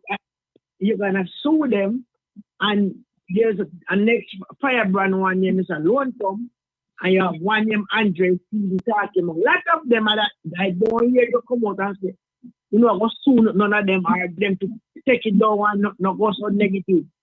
So that tells me and other persons well thinking Jamaica, we don't want the party line now, that what they are putting out is a fact. And that is so heart-wrenching. Mr. Prime Minister, look at the hospital, look at the situation at the hospital, and you tell me that it's alleged that $250,000 of the equipment turned $31.5 million. Come on, man. You don't need to do something. I'm still waiting for the question, you know, because I really want to answer, but I want to understand where your concern is, so that I can give you an accurate answer. But all right. But you're my concern is why are you treating you and your cabinet members then? Make I give it to you. Because if you not go to college, we not no big over that. Treat we the Jamaican people like this and expect us to go and vote for you. When our hospital is in a deplorable condition, our education is gone, our road infrastructure is gone. We raise minimum wage, sir, from 15 to 16,000, right? And when lots of us parents lose our husband, or sons or nephews to police shooting and say they were pointing gun at them. That is what them say. They wait up 3 o'clock in the morning and 4 o'clock and then take them out. Go in and go find them live, them build them at the next room, shoot them, take them out, and it's alleged that they were gunman. Targeted operation. The next thing, you with your minister make the police then stop people and just randomly search them, take away their phone, force them to open their phone, and you and whosoever advising you know that is constitutional wrong. So those are the things. And even since night on the radio, I hear Miss Favor Williams say the public sector cannot get an increase 0% in the first year when the people are asking 25%. They're asking for 15% in the first year and 10% in the second year. And your Minister of Finance tell the people they can get 0% for the first year and 2.5% for the second year. Tell me, Mr. Prime Minister, you don't want to win the election. All right. We have some calls are coming, so let me just quickly answer the question. Let me just give a critique. You started out by saying, how can you treat us this way and ask us to vote for you? And then you went into a litany of concerns. And so you hop, skip, and jump, and you're all over the place. So now I'm asking which one of the questions you want me to answer, because you asked me a lot. And the Prime Minister doesn't have time to answer a whole bunch of questions. All right. There are lots of people here. All right. I will ask you one where happened since night with the Minister of Finance. 0% in the first year, 2.5% in the second year in the public sector. Okay. And what's the question? The public sector reform and the individual them, the trade unionists and whatever, is asking for 25% over a 2-year period. Mm-hmm. And they are asking for 15% in the first year mm-hmm. and 10% in the second year. Mm-hmm. But the minister said 0% in the first year and 2.5% in the second year. Mm-hmm. No, sir. As an election year, as a nurse or a doctor, whoever I might be, you believe I would vote for upon that, sir? Okay. And all right, hold on, sir, please. Other people want to call in. I give you my opinion. I want you to answer me, but I'll give you my opinion. It seems to me like you're no longer interested in winning the election, but saving yourself from some problem. And I yield back. I listen to your answer. Okay, all right. Carla, good night. Well, oh, they hung up. All right, let's be. Here's the thing. Hold on a second. Carla, good night. Welcome to Come Reasons Rattigan. Where are you calling from? Queens. Queens, how are you? Good. All right. Go ahead. Take your shot. Take your best shot. I still have to answer Miss P, but take your best shot. Go ahead, please. One question I have to ask Mr. Prime Minister. Mm-hmm. Why didn't you sign the code of conduct, you and your team? All right, that's an interesting question. The code of conduct is not really necessary. It's a redundancy, because when you take your oath in Parliament, those 7 principles, the Nolan principles of good governance, they're embedded within your oath. So to go ahead and do and take this oath, it's not necessary. And remember now, I am the one who asked for that training. The training is the most important thing. It's not the oath. Mr. Prime Minister, come on, Mr. Prime Minister. You asked for the training and at the same time, look at the level of corruption that is going on in the sector, sir. Well, look, here's the thing. Let's deal with the facts, right? Everybody has a right to an opinion, but you don't have a right to the facts. The facts remain the facts, regardless of your opinion. And here's what happened. I supported the Integrity Commission. I brought it into existence. I asked for the training. Mr. President, you're the same one, turn around and want to get action against the Integrity Commission, sir. But no, see, we're straying from the point. You started out with one point. The question was whether why didn't I sign or why haven't I signed the code of conduct? And so I'm trying to explain that to you, but no, you jumped the fence and gone over the gully and gone all over the place. So what I'm saying is that I am the one who asked for the training. I received the training. I'm well aware of my rights and duties and responsibilities as the leader of this country and the leader of the cabinet. And so what happened was we got the training. We're well aware of what it means to be a democratic institution, trying to decrease the incidence of corruption.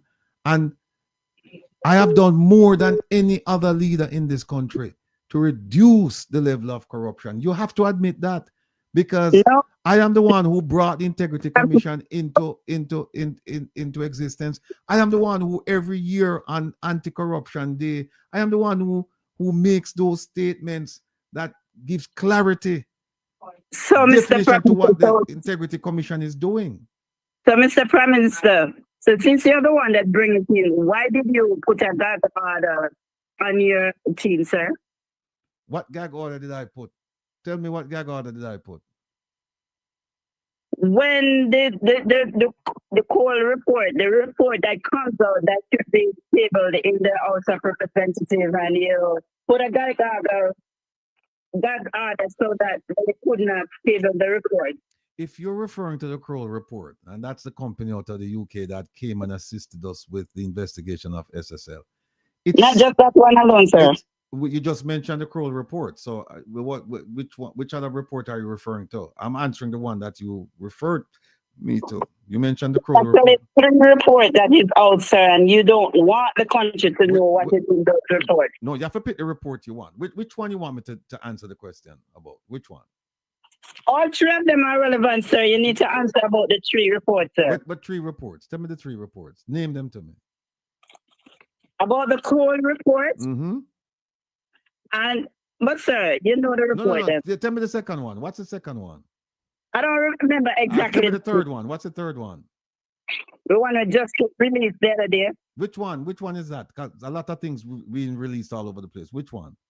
No, sir. Just a screening report. Right, since you can't, since you don't remember I'll answer the first one, and then it will give you time to find the other two that you're referring to.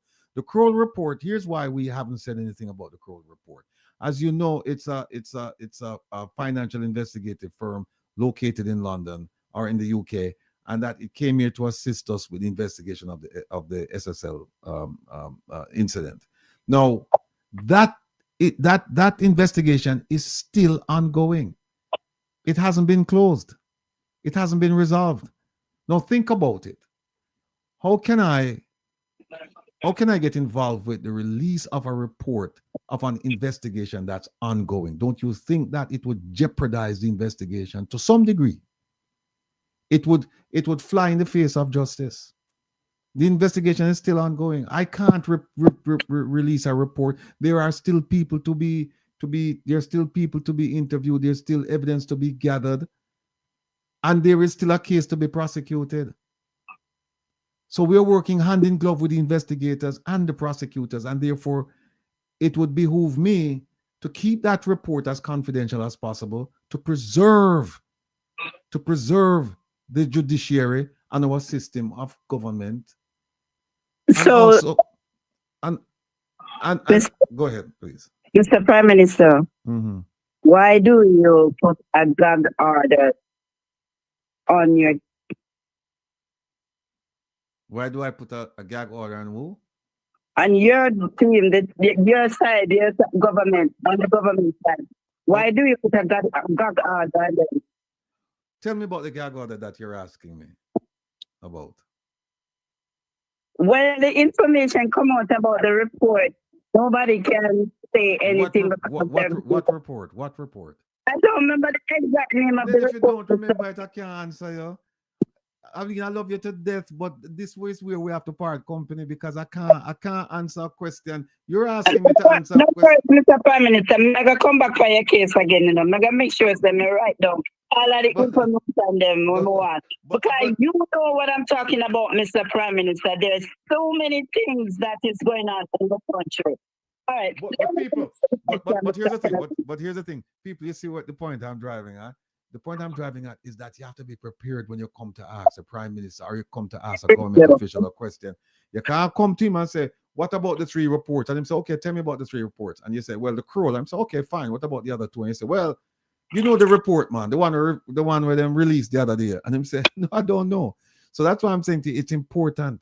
And this call that illustrates the point. And it reinforces the point that I was making with Miss P, that when you come to ask a question, you remember you ask a question that you know the answer already when it comes to a politician, because you're only going to get to ask one question and maybe a follow-up, and you're not going to get to have a discussion with him where you know you're saying all of these things and you're going over here and going over there, and them going to just cut you off. We're gonna get it right. Ratty, we have practice, we are gonna get it right. We have to nail it back, that's it. We have practice, we are gonna get it right, and we respect it. We are coming in with every force, Ratty. But I guess what? We need more people to wake up and understand the shenanigans that are going in the country. Right. So we have to get it right. We have to practice. Hopefully, the question, because when the next government comes, ease up. And we shouldn't. We have to hold everybody accountable. We have to start holding accountable, Ratties. Yeah. We're going to practice until we get it right. Go on, press it. Me grab that and call you. All right. Thanks for calling. Yeah. All right. Caller, good night. Welcome to Conversation with Rattigan. Where are you calling from? Florida. Good night. Yes, sir. Yeah, good night, sir. Hit good me night. with your question, because I still have Miss P questions and fans. Yes. So. Okay, let me hurry up then. Do you believe in truth and honesty? If I believe in truth and honesty? Yes. Well, look at it this way. The people believe in truth and honesty. No. That's why I'm here. No. Yes or no? Of course. Or no? Yes. Okay, thank you. Thank you. You believe as the leader of a country, you should speak truth. Yes, but there's a context to everything. Yeah. I'm just asking. Right? Yes, there's a context to everything. Yes, Mr. Prime Minister, we know that. Don't tell me that. I just want a yes or no. Yes. Okay. Do you believe people should pay the tax? All right, hold on a second. Let me stop you right here. Let me stop. No, hold on. No. No, make a commentary. Me just make a commentary, right? Let's step out of the Prime Minister role now. Here's what happened. You see, once you see after the do you believe this and do you believe it's after the second question, if them allow you to ask a second question, then no is set him up. And them going to set you. So hold on. So a question like this, the questioning that you're asking, this is where you would have find in a courthouse. Yes or no. You can ask it, But what I'm saying is that what you should do is combine it. Don't ask it like 1, 2, 3, because you may not get to ask the third question. For example, you said, do you believe in truth and honesty? Yes. Do you believe in this? Yes. And him say, okay, next questioner, and then move on, and you don't get to ask the question you really want to ask. Because what you do, you line up your ducks them in a row for putting the killer punch. Me know that you're gonna do. But they're gonna stop you. Them know enough. Them know. No, you're right. You're absolutely right. Them know. So what you do, you package the question, you package that whole thing, and then you answer. But go ahead, ask me, finish up, ask me. No, because you make no sense the page, except I was gonna talk to you about the lead Jamaica. What is the position or punishment to somebody who flagrantly don't comply with the code, like paying the tax? What is the punishment for somebody who don't pay the tax? No, let's continue. Ask me as a Prime Minister. I'm asking you. What? So you ask me, do I believe in truth and honesty? Yes. I know the question is, you 2016, Robert, you were too busy to look into your tax issue, right? Now it's coming to 2024 and you still have tax issue. What is it? What is the problem? All right, sir. You said it's coming to 2024. We're in 2025. So, so I'm not sure what you're talking about. Yes, Dara Burton interview with your house. You say you're gonna look into it and use the Prime Minister. You don't have all the time to just look into everything. What is the question, though? What is the question? And the question, why are you still having tax issue in 2024? No, first of all, whatever tax issues that you call it, tax issues in quotation mark. Yeah. I don't have a tax issue, sir. And whatever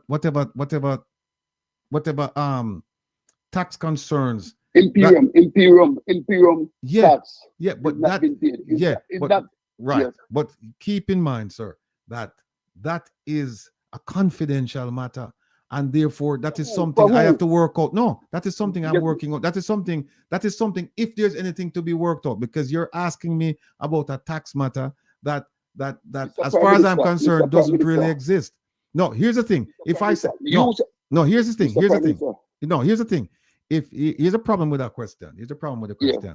Tax issues for individuals, they're considered confidential, and TAJ won't release them. So if you ask me, well, what about your tax concerns and what about your tax issues? And I say, I don't have any issues with TAJ. I have no issues with taxes. But while you are saying that, though, Mr. Prime Minister, you are saying that with Imperium, it's not a confidential issue, because Imperium report that you have tax problem that you still not complying with. Okay. Imperium said that I have tax issues. No, not Imperium, IG. Interim Commission says you have tax issues. The IC said that I have tax issues. Yes. Specifically, what did the IC say? You don't pay none on Imperium, the company that you turn over to your son. The tax is not being paid up on that company. Right. And I take issue with that, and that's one of the reasons why it's a confidential matter, because we're discussing it with TAJ, because it's something that when they say that we didn't remember, I told you when we started out to know that there is a context. There's content and then there's context. And we're saying that with this matter, which is a confidential matter, if there is a matter, because I'm not accepting or denying that there's a tax issue, but if there's a tax issue, it is a confidential matter, one that cannot be released to the general public. Right. And yes. And so we can know nothing about the 28 bank account that you have either, because it's confidential. But moving on to the next question. But you run past the stop sign now. Yes. You run past the stop sign. Yes. Yeah, because you throw that in and you left me now for me to look like we have a problem with 28 bank account. Yes. So that's the issue. So hold on a second. But people, you see what he just did? That was excellent. You swim though. He fling out the 28 bank book and him run left me and gone somewhere else. Yes, and the context, how it's supposed to be. You know, go on and talk about something and this. Yes, Mr. Prime Minister, does the box stop with you? Yes. Do you get any information how your minister they are doing? Do I get information from each minister as to how they're performing? Yes, in general, yes. Yes, in general, I do. We have our cabinet meeting every week. Right. And you get a report. You think this issue about the drill, is you think that is a ghost issue, or you're not aware of it either? I seem like you're not aware of a lot of stuff. You see what him do again? You see him do him throw it out and him move on. Yes, so because that's how you got to do it. No, I love what you're doing. Not deal with him. No, I love it. I love it. Deal with him. No, I love it. And this is what you got to do.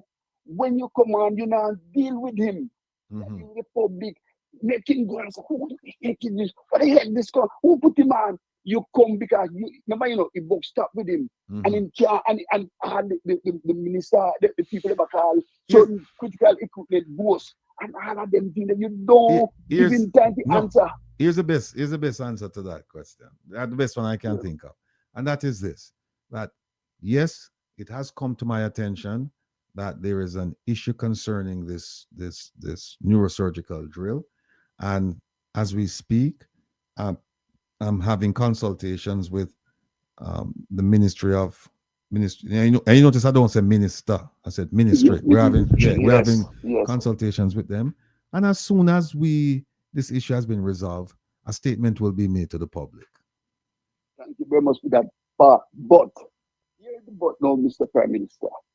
We have the children hospital. These are children when you say you can't sleep when you go to your bed, but the drill, the chief is saying, oh, we're in the modern time, but yet we're getting report that the drill is not being paid for, it's not there. But okay, fine, you have consultation, but what about the assurance of parents and the little baby that you crying about in the night? Are you still crying, Mr. Prime Minister, when you go to your bed?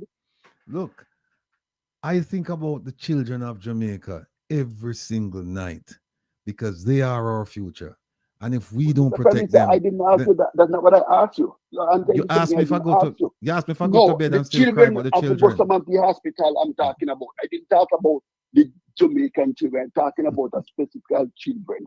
Them Bustamante children. Yeah. Them. Don't give me children. I know you're good at. So what you want to know about the children at Bustamante? Yes, but I haven't heard you make a statement comforting parents. Are you the comforting? No, here's the thing. Sometimes when we comfort people, people don't want it to be publicly known. So we comfort them in private. And so that's what we've done with several parents of children. I am a parent of a child in the children hospital. I haven't get a call from you about anything. Your call, sir. And hold on, sir. Before you answer that question, something that because people know sometimes you have the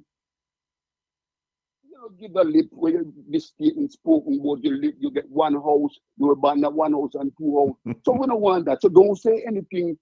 I am, and don't tell me it's today. I have a child that is in the bottom of my head. It's over 6 months. This issue been going on with the drill, and it's my child about the drill. You haven't called me.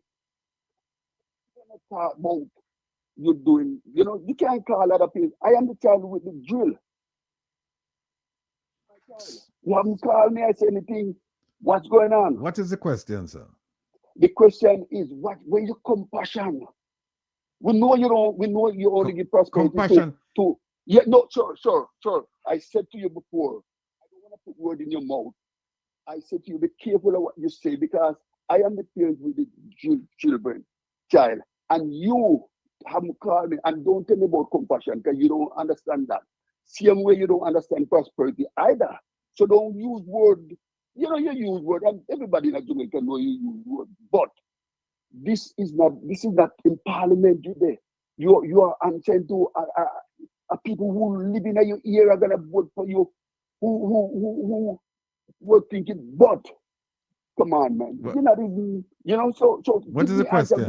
What is the question? Yes, where is your compassion? I know you don't give prosperity to here's I know, and I could tell you this, Prime Minister, before you answer this question, I know you don't give prosperity to hospital. All right. Here's the thing. Just an observation. You see, when you go down that path and you start tell the man, say, well, him not have no compassion, and you have the parent of a child, and the drill would be useful, and it wasn't used, and him not check you the minister and all of these things. Don't ask him any questions. No, because that's why I'm making the statement. You make a statement and you leave him. But you're asking. But hold on. You were asking a while ago. No, you were asking a while ago at the end door. I said to you, what is the question? And you say, where is your compassion? You don't ask that question. You leave him. You don't give him a chance to ask you what is the question. And guess what I want you to know as the man with compassion. Because I am bringing in politics in it. I'm bringing in all different kind of things. Exactly. I'm challenging you. Yes. So I want you to cut me off, and then everybody gonna say, oh, it's true. You don't have no compassion. No, but you see, me now cut you off. But and this is what I'm saying. This is how it goes. Yeah. Yes. This is what it's supposed to go. But and as a prime minister, I would never cut you off. I would let I would have let somebody cut you off. I would have let somebody. I can't cut you off. No, because look, you got on the part and you criticize me and you cuss me. No, me can't make you can't cut you off. I'm pushing your because and the things and what you said, they're true. The things that we are saying are true. So we can't cut you off. When they say, look, you're in charge of the buck stops with you.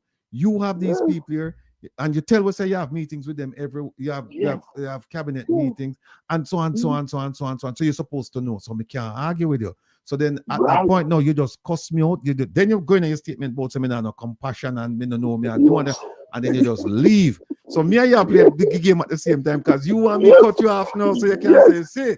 Yes, and then me no want you to ask me a question so that me can then clear up the whole thing. That's what I'm asking you a question. Right. I tell you, man, go and do your thing, boss, because it's life and living. You're the true boss. You are true boss. All right, my brother. May I tell you, all right, wait for blessing to come to your way. I mean, I ask God to send the blessing straight in your bone, straight in all era. We need you. Thank you very much, sir. We need you, sir. Much appreciated. Listen. All right, bless up. Let me get to Miss P. I know Miss P may not forget, you know. Miss P start give me a litany of things and start yell at me and start call me all kind of names and things like that. Similar to this, gentlemen. What I would suggest is that when you start doing things, first of all, you have to summon up the courage, because not everybody, I mean, you can't do it to me here because it's role playing. But I don't know how many of you would actually see the Prime Minister on a stage and grab the mic and say the things to him that he would say to me. That's one. Two, I'm not sure how many of you would get to complete the things that you're saying, because somebody would have grabbed the mic from you, or to turn off the mic, or the Prime Minister just kind of ignore you and say next question, especially if they have two microphones in the room, him just switch to the second microphone and forget about you. And then now, when him turning back on you, now you have to go say, hey, you know, answer my question. And you know he'll have supporters in the room and them all call you down. Right? So what you have to do, and I know the frustration, it's pent up, and you really want to give to him. You want to let him understand that it's not, the suffering is a comprehensive suffering. It's not suffering in one lane. It's suffering in a community. It's not suffering because of just the school system. It's suffering because of everything. And so you want to let loose on him. My advice to you, unless you're in a situation where the Prime Minister just show up and you didn't know, but if you're going to an event where you know he's going to be there and you're planning to ask questions, then you need to do your homework. You need to do your homework. Or if you didn't do your homework, but you have a sense of of the procedure and what you're talking about. For example, the gentleman a while ago who started and said, do you believe in truth and honesty? And do you believe in this? Do you believe you should pay taxes? What you can do, if you know that, wait a minute, there's a tax issue here, you can package all of those things in one question. Because as I said, if you start going down that path where you're going to look like you're cross-examining him, they're not going to let you finish. They're not going to let you ask him 1, 2, 3 questions, and then you build your blocks, and then you're just going for the kill. They're not going to do that. So you're going to have to find a way to say, you want to ask him about, well, you paid nil taxes, Mr. Prime Minister, on all 3 companies, Estate, Bridge, Positive Jamaica, and Imperium. How is that possible? That's what you really want to ask him, you know. And what makes it even worse is that some of those companies, I think they were making money. So how is it that you make money and you don't pay taxes, right? You have to package all of that. You have to package it. So you don't ask him the question one after. You could start up by saying, Mr. Prime Minister, as the leader of the country, we have invested in you and we believe in you, and you believe in truth and honesty. And regarding a tax matter, we're all obligated to pay our taxes. And in your case, we saw where there were 3 companies where you had an interest in Estate, and you named them, Estate, Bridge, Imperium, Positive Jamaica Media. And we also, based on the Integrity Commission's report, realized that nil taxes were paid on all 3 companies. And those companies were operating at a profit. What is your explanation? How is that possible? Now, you know him not going to answer you.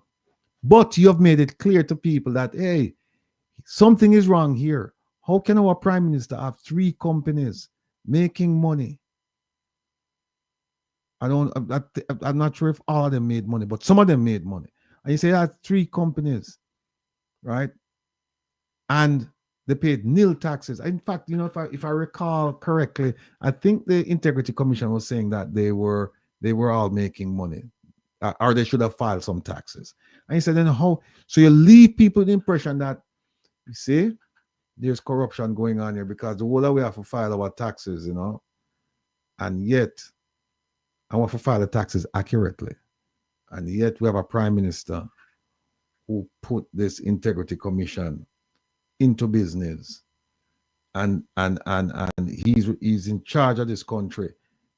He has the same right to file taxes as with TAJ as anybody else, and to file the taxes correctly.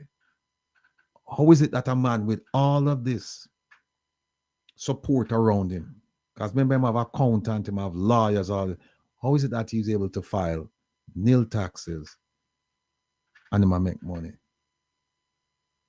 If that is the case, that him not make money. And I think the Integrity Commission said that the companies, I know Positive Jamaica Media, I think that was making money. Imperium was making money because they were developing properties. And so it's Imperium, Positive Jamaica Media, and Estate Bridge. Estate Bridge was making money. Imperium was the company the Prime Minister formed after he dissolved ADMAT. Or I think there was an overlap there. I think he established Imperium, and then he closed ADMAT and transferred all of the assets to Imperium, except the property at Wycliffe Close, which he transferred to Estate Bridge. Sounds convoluted, but when you put it up on a chart, you know you can follow it quite easily. So that's what you want to do. You want to get the questions. You want to load. That's why I call load them. You want to load up your question, because you're not going to get a chance to ask them one after another, after another, after another. And then Miss P, again, try not to, because here's what happened. When you get emotionally invested in it, and we all are, but here's the thing, you have to be able to separate your emotions from just being strictly factual. You have to separate it. And here's why. When you get emotional, you start losing control of the facts. You because you want to cuss him out so much, because you've suffered so much under the government, that you just want to get it out, that you tend not to think rationally and logically and sequentially. You tend not to be able to do that. And that's how he'll say to you, well, tell me what if he'll engage you, because sometimes they won't engage you. But if he'll engage you and you say, yeah, you know, you did this 4 times, or you did this 3 times, and he says, okay, what did I do? And he says, give me the occurrences. And then if you can't give him, then it looks like all you come for this is just pour out your heart. You know, come with any facts. And remember, he's not going to be emotional enough, or he'll try not to be. I think I've seen him emotional just a few times. Saw him once with the university students when the guy, one of the questioners got on their skin. So you just have to be in control. You have to be disciplined about it. And if you can prepare for the prime minister, you can prepare for any one of the politicians in Jamaica. Trust me. Because a lot of them don't know them head from them foot. A lot of them. So if you can prepare for the prime minister, do a little reading. Start connect up the dots. Right? And what you need to do is you need to continue to come to the Wil Rattigan program on Saturday. And make we talk. That sounds like a program, right? Jeffrey's program, make we talk, yeah.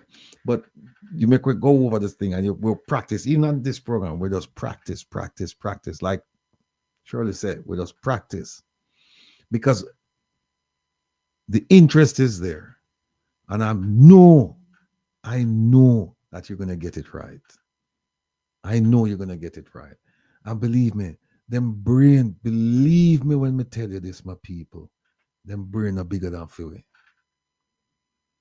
Them brain are bigger than Philly.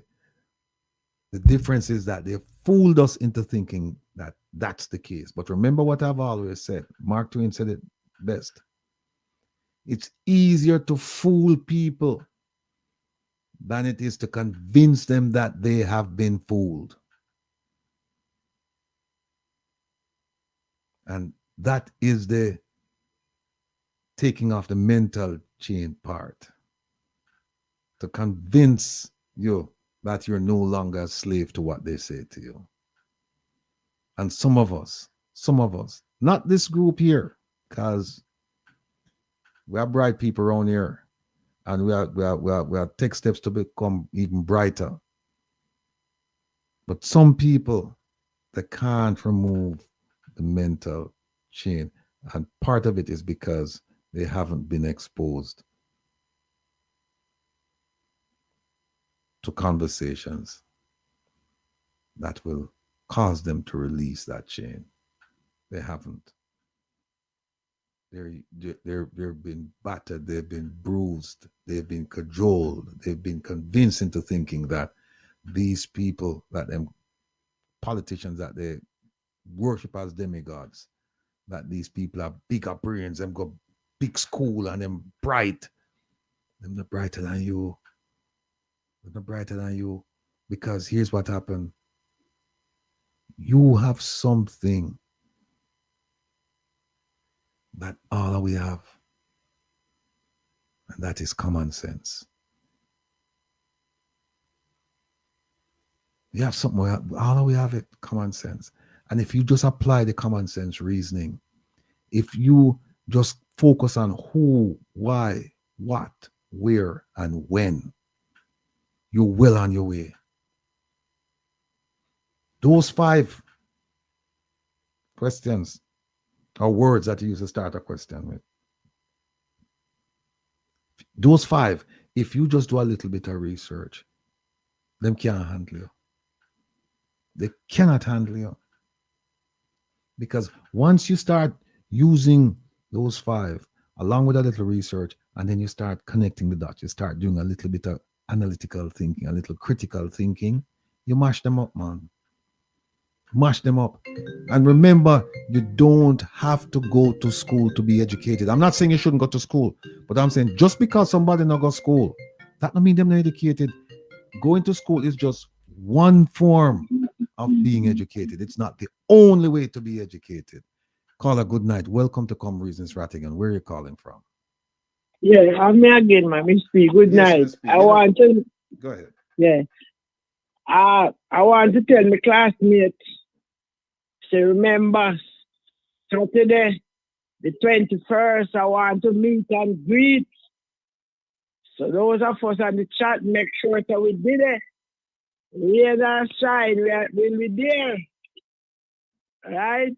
To see face to face. Right. So I look forward to that, you know. Yes, indeed. That is like Christmas. Right.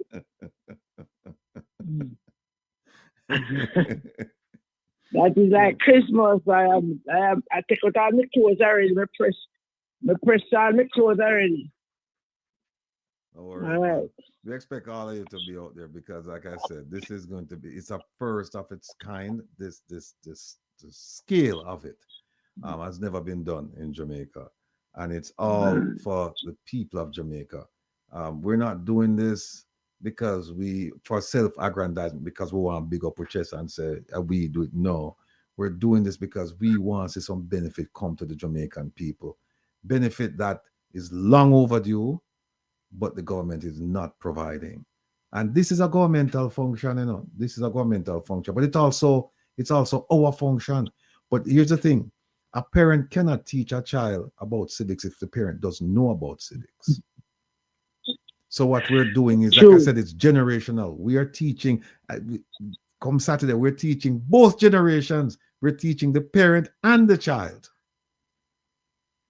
We're not leaving as them would say, any stones unturned. We're not leaving any stone unturned.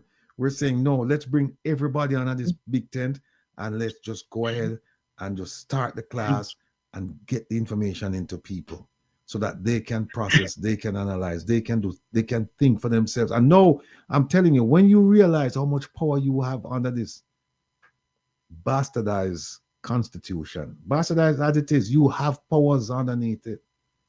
And when you realize how much you have, and also under some of the laws in Jamaica, when you can quote chapter and verse, no policeman will think twice about violating your rights. They will think twice about it. Not that they won't do it enough, but they'll think twice about it. But when they know that you don't know, you know that you don't know, then they take advantage of you. But if them starts that sea change in people, that people start quote chapter and verse, and people start think for themselves, and people start raise issues with them. Like I said, I would never suggest to you that you fight a policeman or that you get no big argument with him, but you can quietly explain to him that you know what is right and what is wrong. You know what your rights are under the Constitution, under the laws of Jamaica, and you let him know. And look, we have cell phones now, you know. So if you have that cell phone running and you talk to him and everything's being taped, you're good. You're good. All right. Mr. Bramba, me no steam plate. And me no steam plate. And I will be playing a role. I have to dress in a particular way. So I am a part of the thing, and I will play in a role which I have to wear special clothes. Yeah, we were talking about that today, and I'll call you later on. I'll call you tomorrow and let you know about it. But yeah, we were talking about that today. Your name came up in our conversation. Yes, and again too. Sir, I win the case, sir. Of course. You're a winner. I win the case. Yes, I win it. I use every word. As I know, my brains are click. Every word where I was instructed, I use it. I use it profoundly, calmly, hold my composure, but still firm. And the big person look at me and say, it seems like he's an attorney. I said, no, it's just common sense. I've never been to a university. I'm a doctor, I can't buy none. See there? And just like I was saying, that going to school and getting educated is just one way of being educated. It's not the only way. It's just one way. We know people who never go to school and yet still them can match thoughts and ideas and speech with the best of us. We know people like all of us know people like that. And Mr. Rattigan, they go touch the wrong person. Guess what now? The company calling for a forensic audit because to the length of time. Okay. If I was to dismiss, what would have happened? So no more gone. All right. So audit around from people. Well, make we talk tomorrow about that. All right. All right. Big up yourself. All right. Thank you very much. Likewise. All right. Folks, before we go, I want to show you something. And Mr. B, I know the court done 1 minute ago, but I want to show you something. Now, going back to this drill, right? Last week, Saturday, we showed 3 numbers. We showed the drill being sold by the company from the United States, Medtronic, for 30-something thousand US dollars. I think it's 32 or something. I can't remember. I have it right here, but the point I'm making is that 3 different numbers. We saw one number by the company. We saw another number coming out of customs. I think it was $83,000. So we have 30-something thousand dollars that the company record show that this is what they sold the kit for. Then we have another number coming out of customs for $80-something thousand dollars, and then we have something for almost $200,000. We had what is it? 27 million, 27 point something million Jamaican dollars. And then remember that there's a contract, you know, they have a maintenance contract for 2 years for another $4+ million. And we haven't seen that contract yet. Why am I telling you all of this? I'm telling you all of this because there's a part of the story I didn't tell you this past Saturday. I'm going to tell you now. I won't put up the documents and show you how it's done, but all I can tell you, I have the documents here, but time is at a premium. And people have forgotten bid. As far as procurement is concerned in Jamaica, whenever you have a bid, because remember, there are bids that the government can give to one person. So there's no competition. Excuse me, there's no competition. There's another bid that they can give to up to 3 people, 3 to 5 people. Because I said these people have a history of, you know, they know how to find this thing. They have a history of doing this. They have experience, blah, blah, blah. Then there's another bid where it's based on emergency, where they can just give it to you because of the emergency. And then there's one that we all think this is what they mean when they say bid, which is it's put out to the entire world, entire, you know, the universe, whatever they create that universe to be, whether it's all Jamaica, it's overseas, whatever. But they said, okay, we're looking for a drill, and here are the specifications of the drill we're looking for, and we need a maintenance contract, and we need all of you to submit your bids. So they put the specifications in there, you know. So for example, they'll say, hey, we want a drill that will work off 100, that's 120 volt. So you can't go to go buy something or 110, whatever it is. You can't go to go buy something for 220 and think it'll work because it doesn't meet the requirements. They tell you what they want with the drill. They tell you. So when they tell you what they want with the drill, then people put in. Now, for this particular drill that we're talking about, this drill was offered to a few people. It wasn't a general it was not general tender. It wasn't sent out to the entire world and say anybody, everybody when they can put in and bid to buy this drill and sell it to the government. No, it was just sent to a few people. Now, one of the cardinal rules about a bid, government bid, is this. Whenever you, remember now when you're getting up people, they tell you what they want. And then when people bid, general principle is this. The lowest bid gets, or the lowest bidder gets the contract.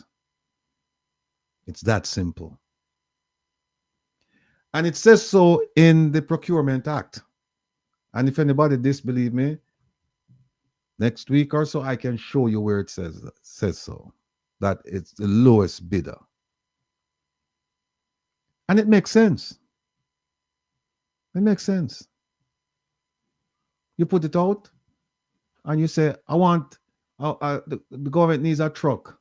It must have 4 wheels. It must have this much horsepower. It must be manual.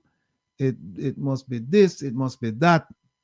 And then 5 people come back and said, yes, we can get you that truck with those specifications.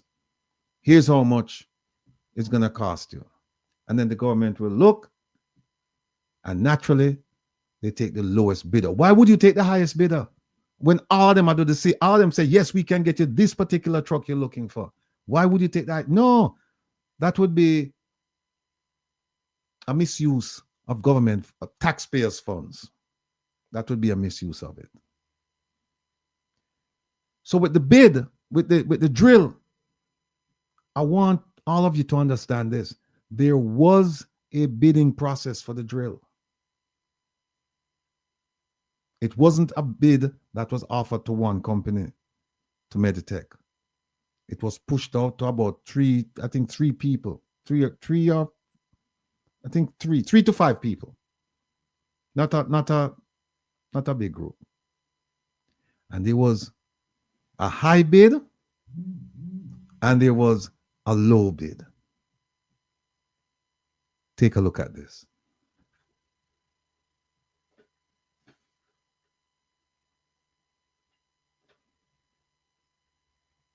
Let me go further and show you something.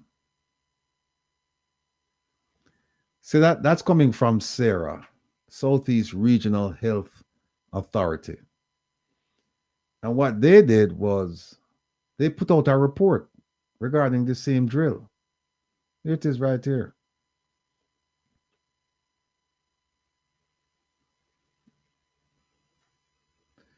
Neurosurgical drill for Bustamante Hospital for children.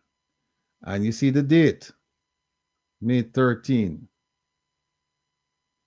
They didn't put the year, but we don't even need them to put it because we know exactly what the drill that they're talking about.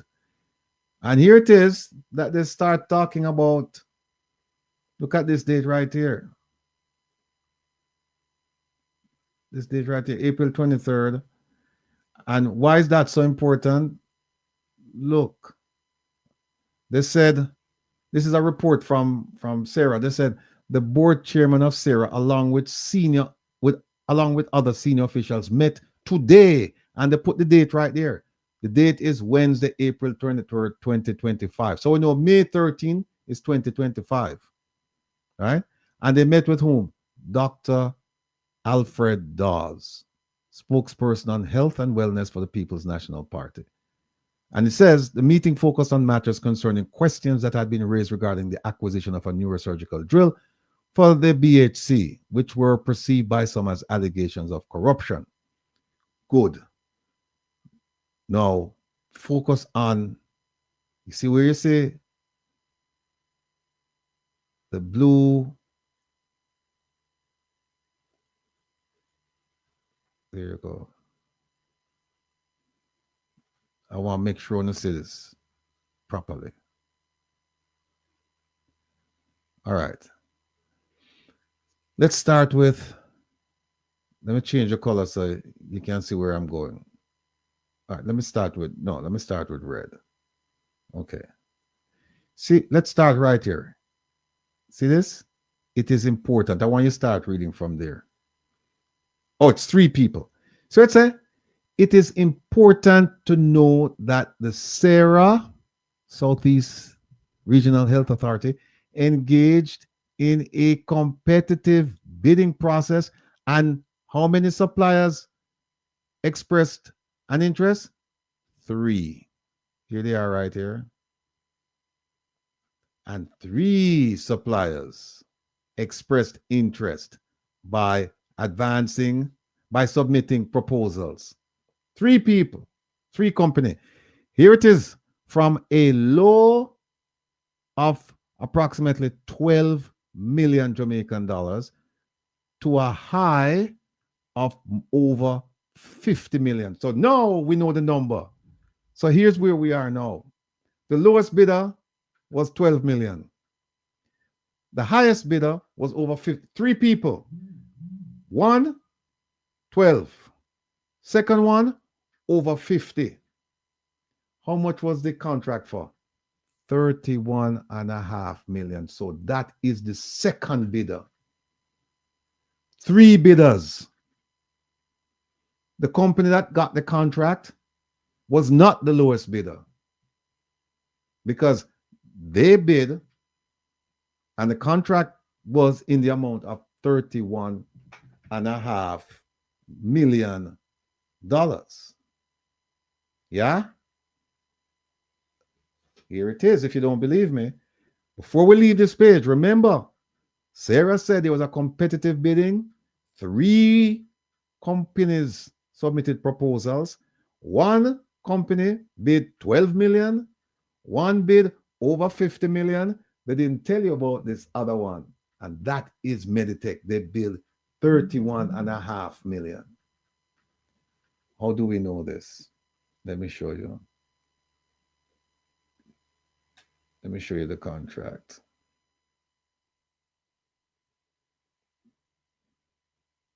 Here's the contract. Here's a contract. Well, first we start, let me make this smaller. There it is. Contract for the procurement of goods. For the procurement for goods. And you see what it said? Supply and delivery of one drill. So you see all of the parts for them I buy, all of the extra parts, never call for that. One drill. All they had to buy was just a kit between Sarah and Meditech, March 2024. This is the contract. So they went from March 2024, and then all of a sudden the contract says 2nd day of September, them cross out April, September 2024. Remember now, what we talk about now? We talk about the three prices. Low bid, 12 million. High bid, more than 50 million. We don't know about the second, the third bid. And the third bid is the one that got the contract. It was not the lowest bidder. And here is the contract. Here it is right there. Here it is right there. $27,267,000 for one drill. Here it is. Here it is right here, people. 27,267,708 Jamaican dollars, exclusive of GCT for what? One neurosurgical drill. And 4 million, right? That's all. 200,000 Jamaican dollars. For what?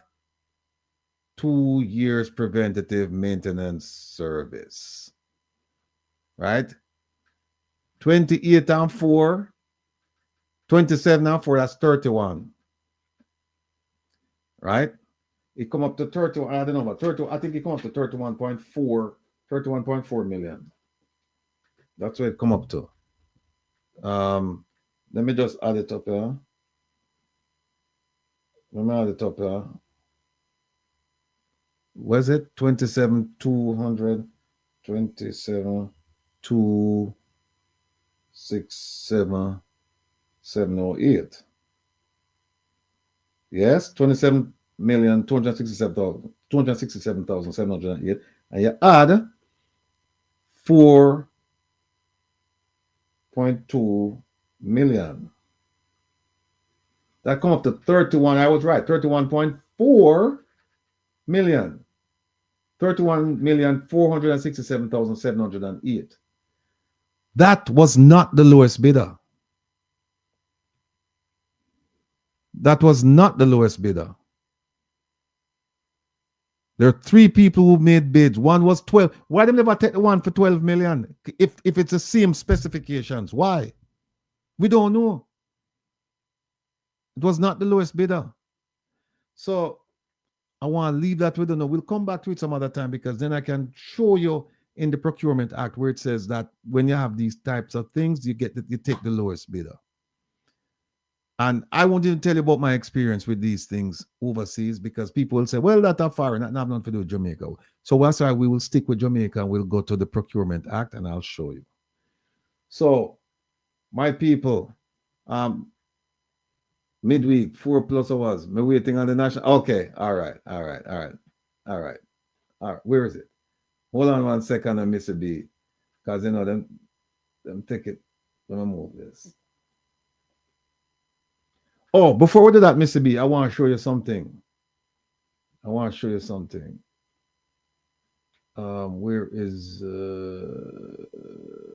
hold on a second, Mr. B. Hold on a second. Hopefully I can find it.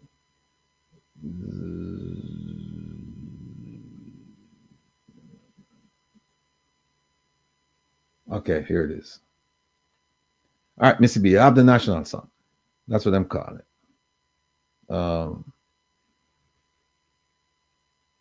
It's not the national anthem. People must remember that.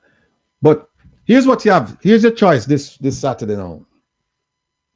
This Saturday you can come and learn, get something in your head. Bring your family. Have fun. Reconnect. Network. Eat, be entertained, and be educated. That's one of your choices this Saturday. Or you can go watch this.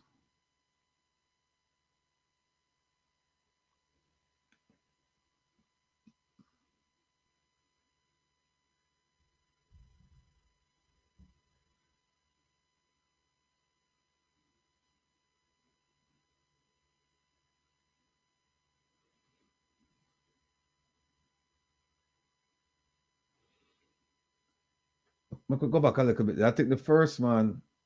Okay, hold on. Yes, hey, look on this. Look on this. Come down head first. Yeah, man. That's how we do it in Jamaica. I go rescue a hostage and you come out of the ceiling. Now we know Jamaica, most of the ceiling them are zinc. So they will cut through the zinc and you are going in there with the hostage and you're going to hear them come and you're going to just sit down and wait for them to come. We could go back over. This is so important for you to see because this is your choice this Saturday. You can go to the national arena and watch this. I'm giving you what do you call this now? Advance notice. Here we go.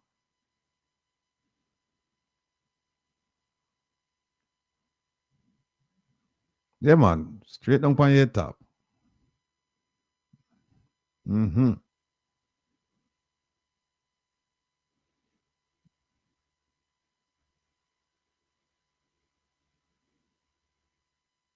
Watch carefully what got me, I know, people.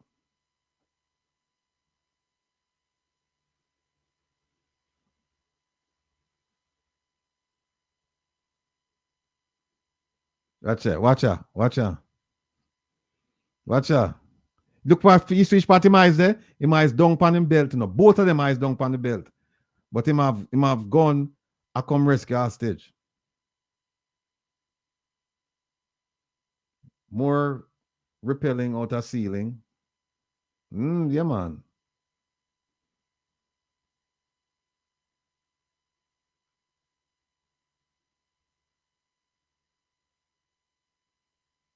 Watch it. Watch it, people. Still can't take the rope off him yet.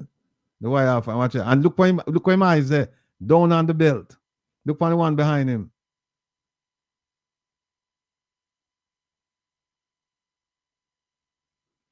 Let me get it right now. Folks, that is the choice you have this Saturday, you know. That is the choice you have this Saturday. There is no choice. You need to come to the Ronnie Williams Entertainment Center this Saturday. Be entertained, be educated. Don't be fooled. Missy B.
OT, lead me out with some music there. Lead me out with some music, OT.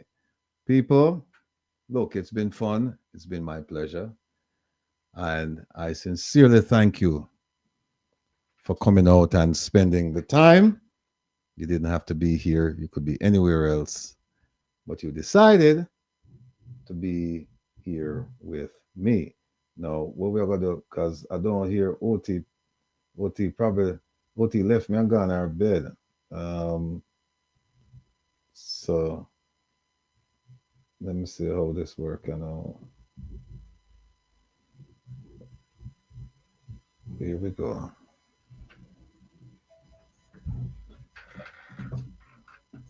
Folks, remember Saturday.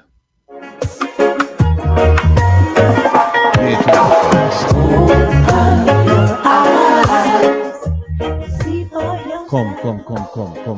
Open up your eyes and see for yourself.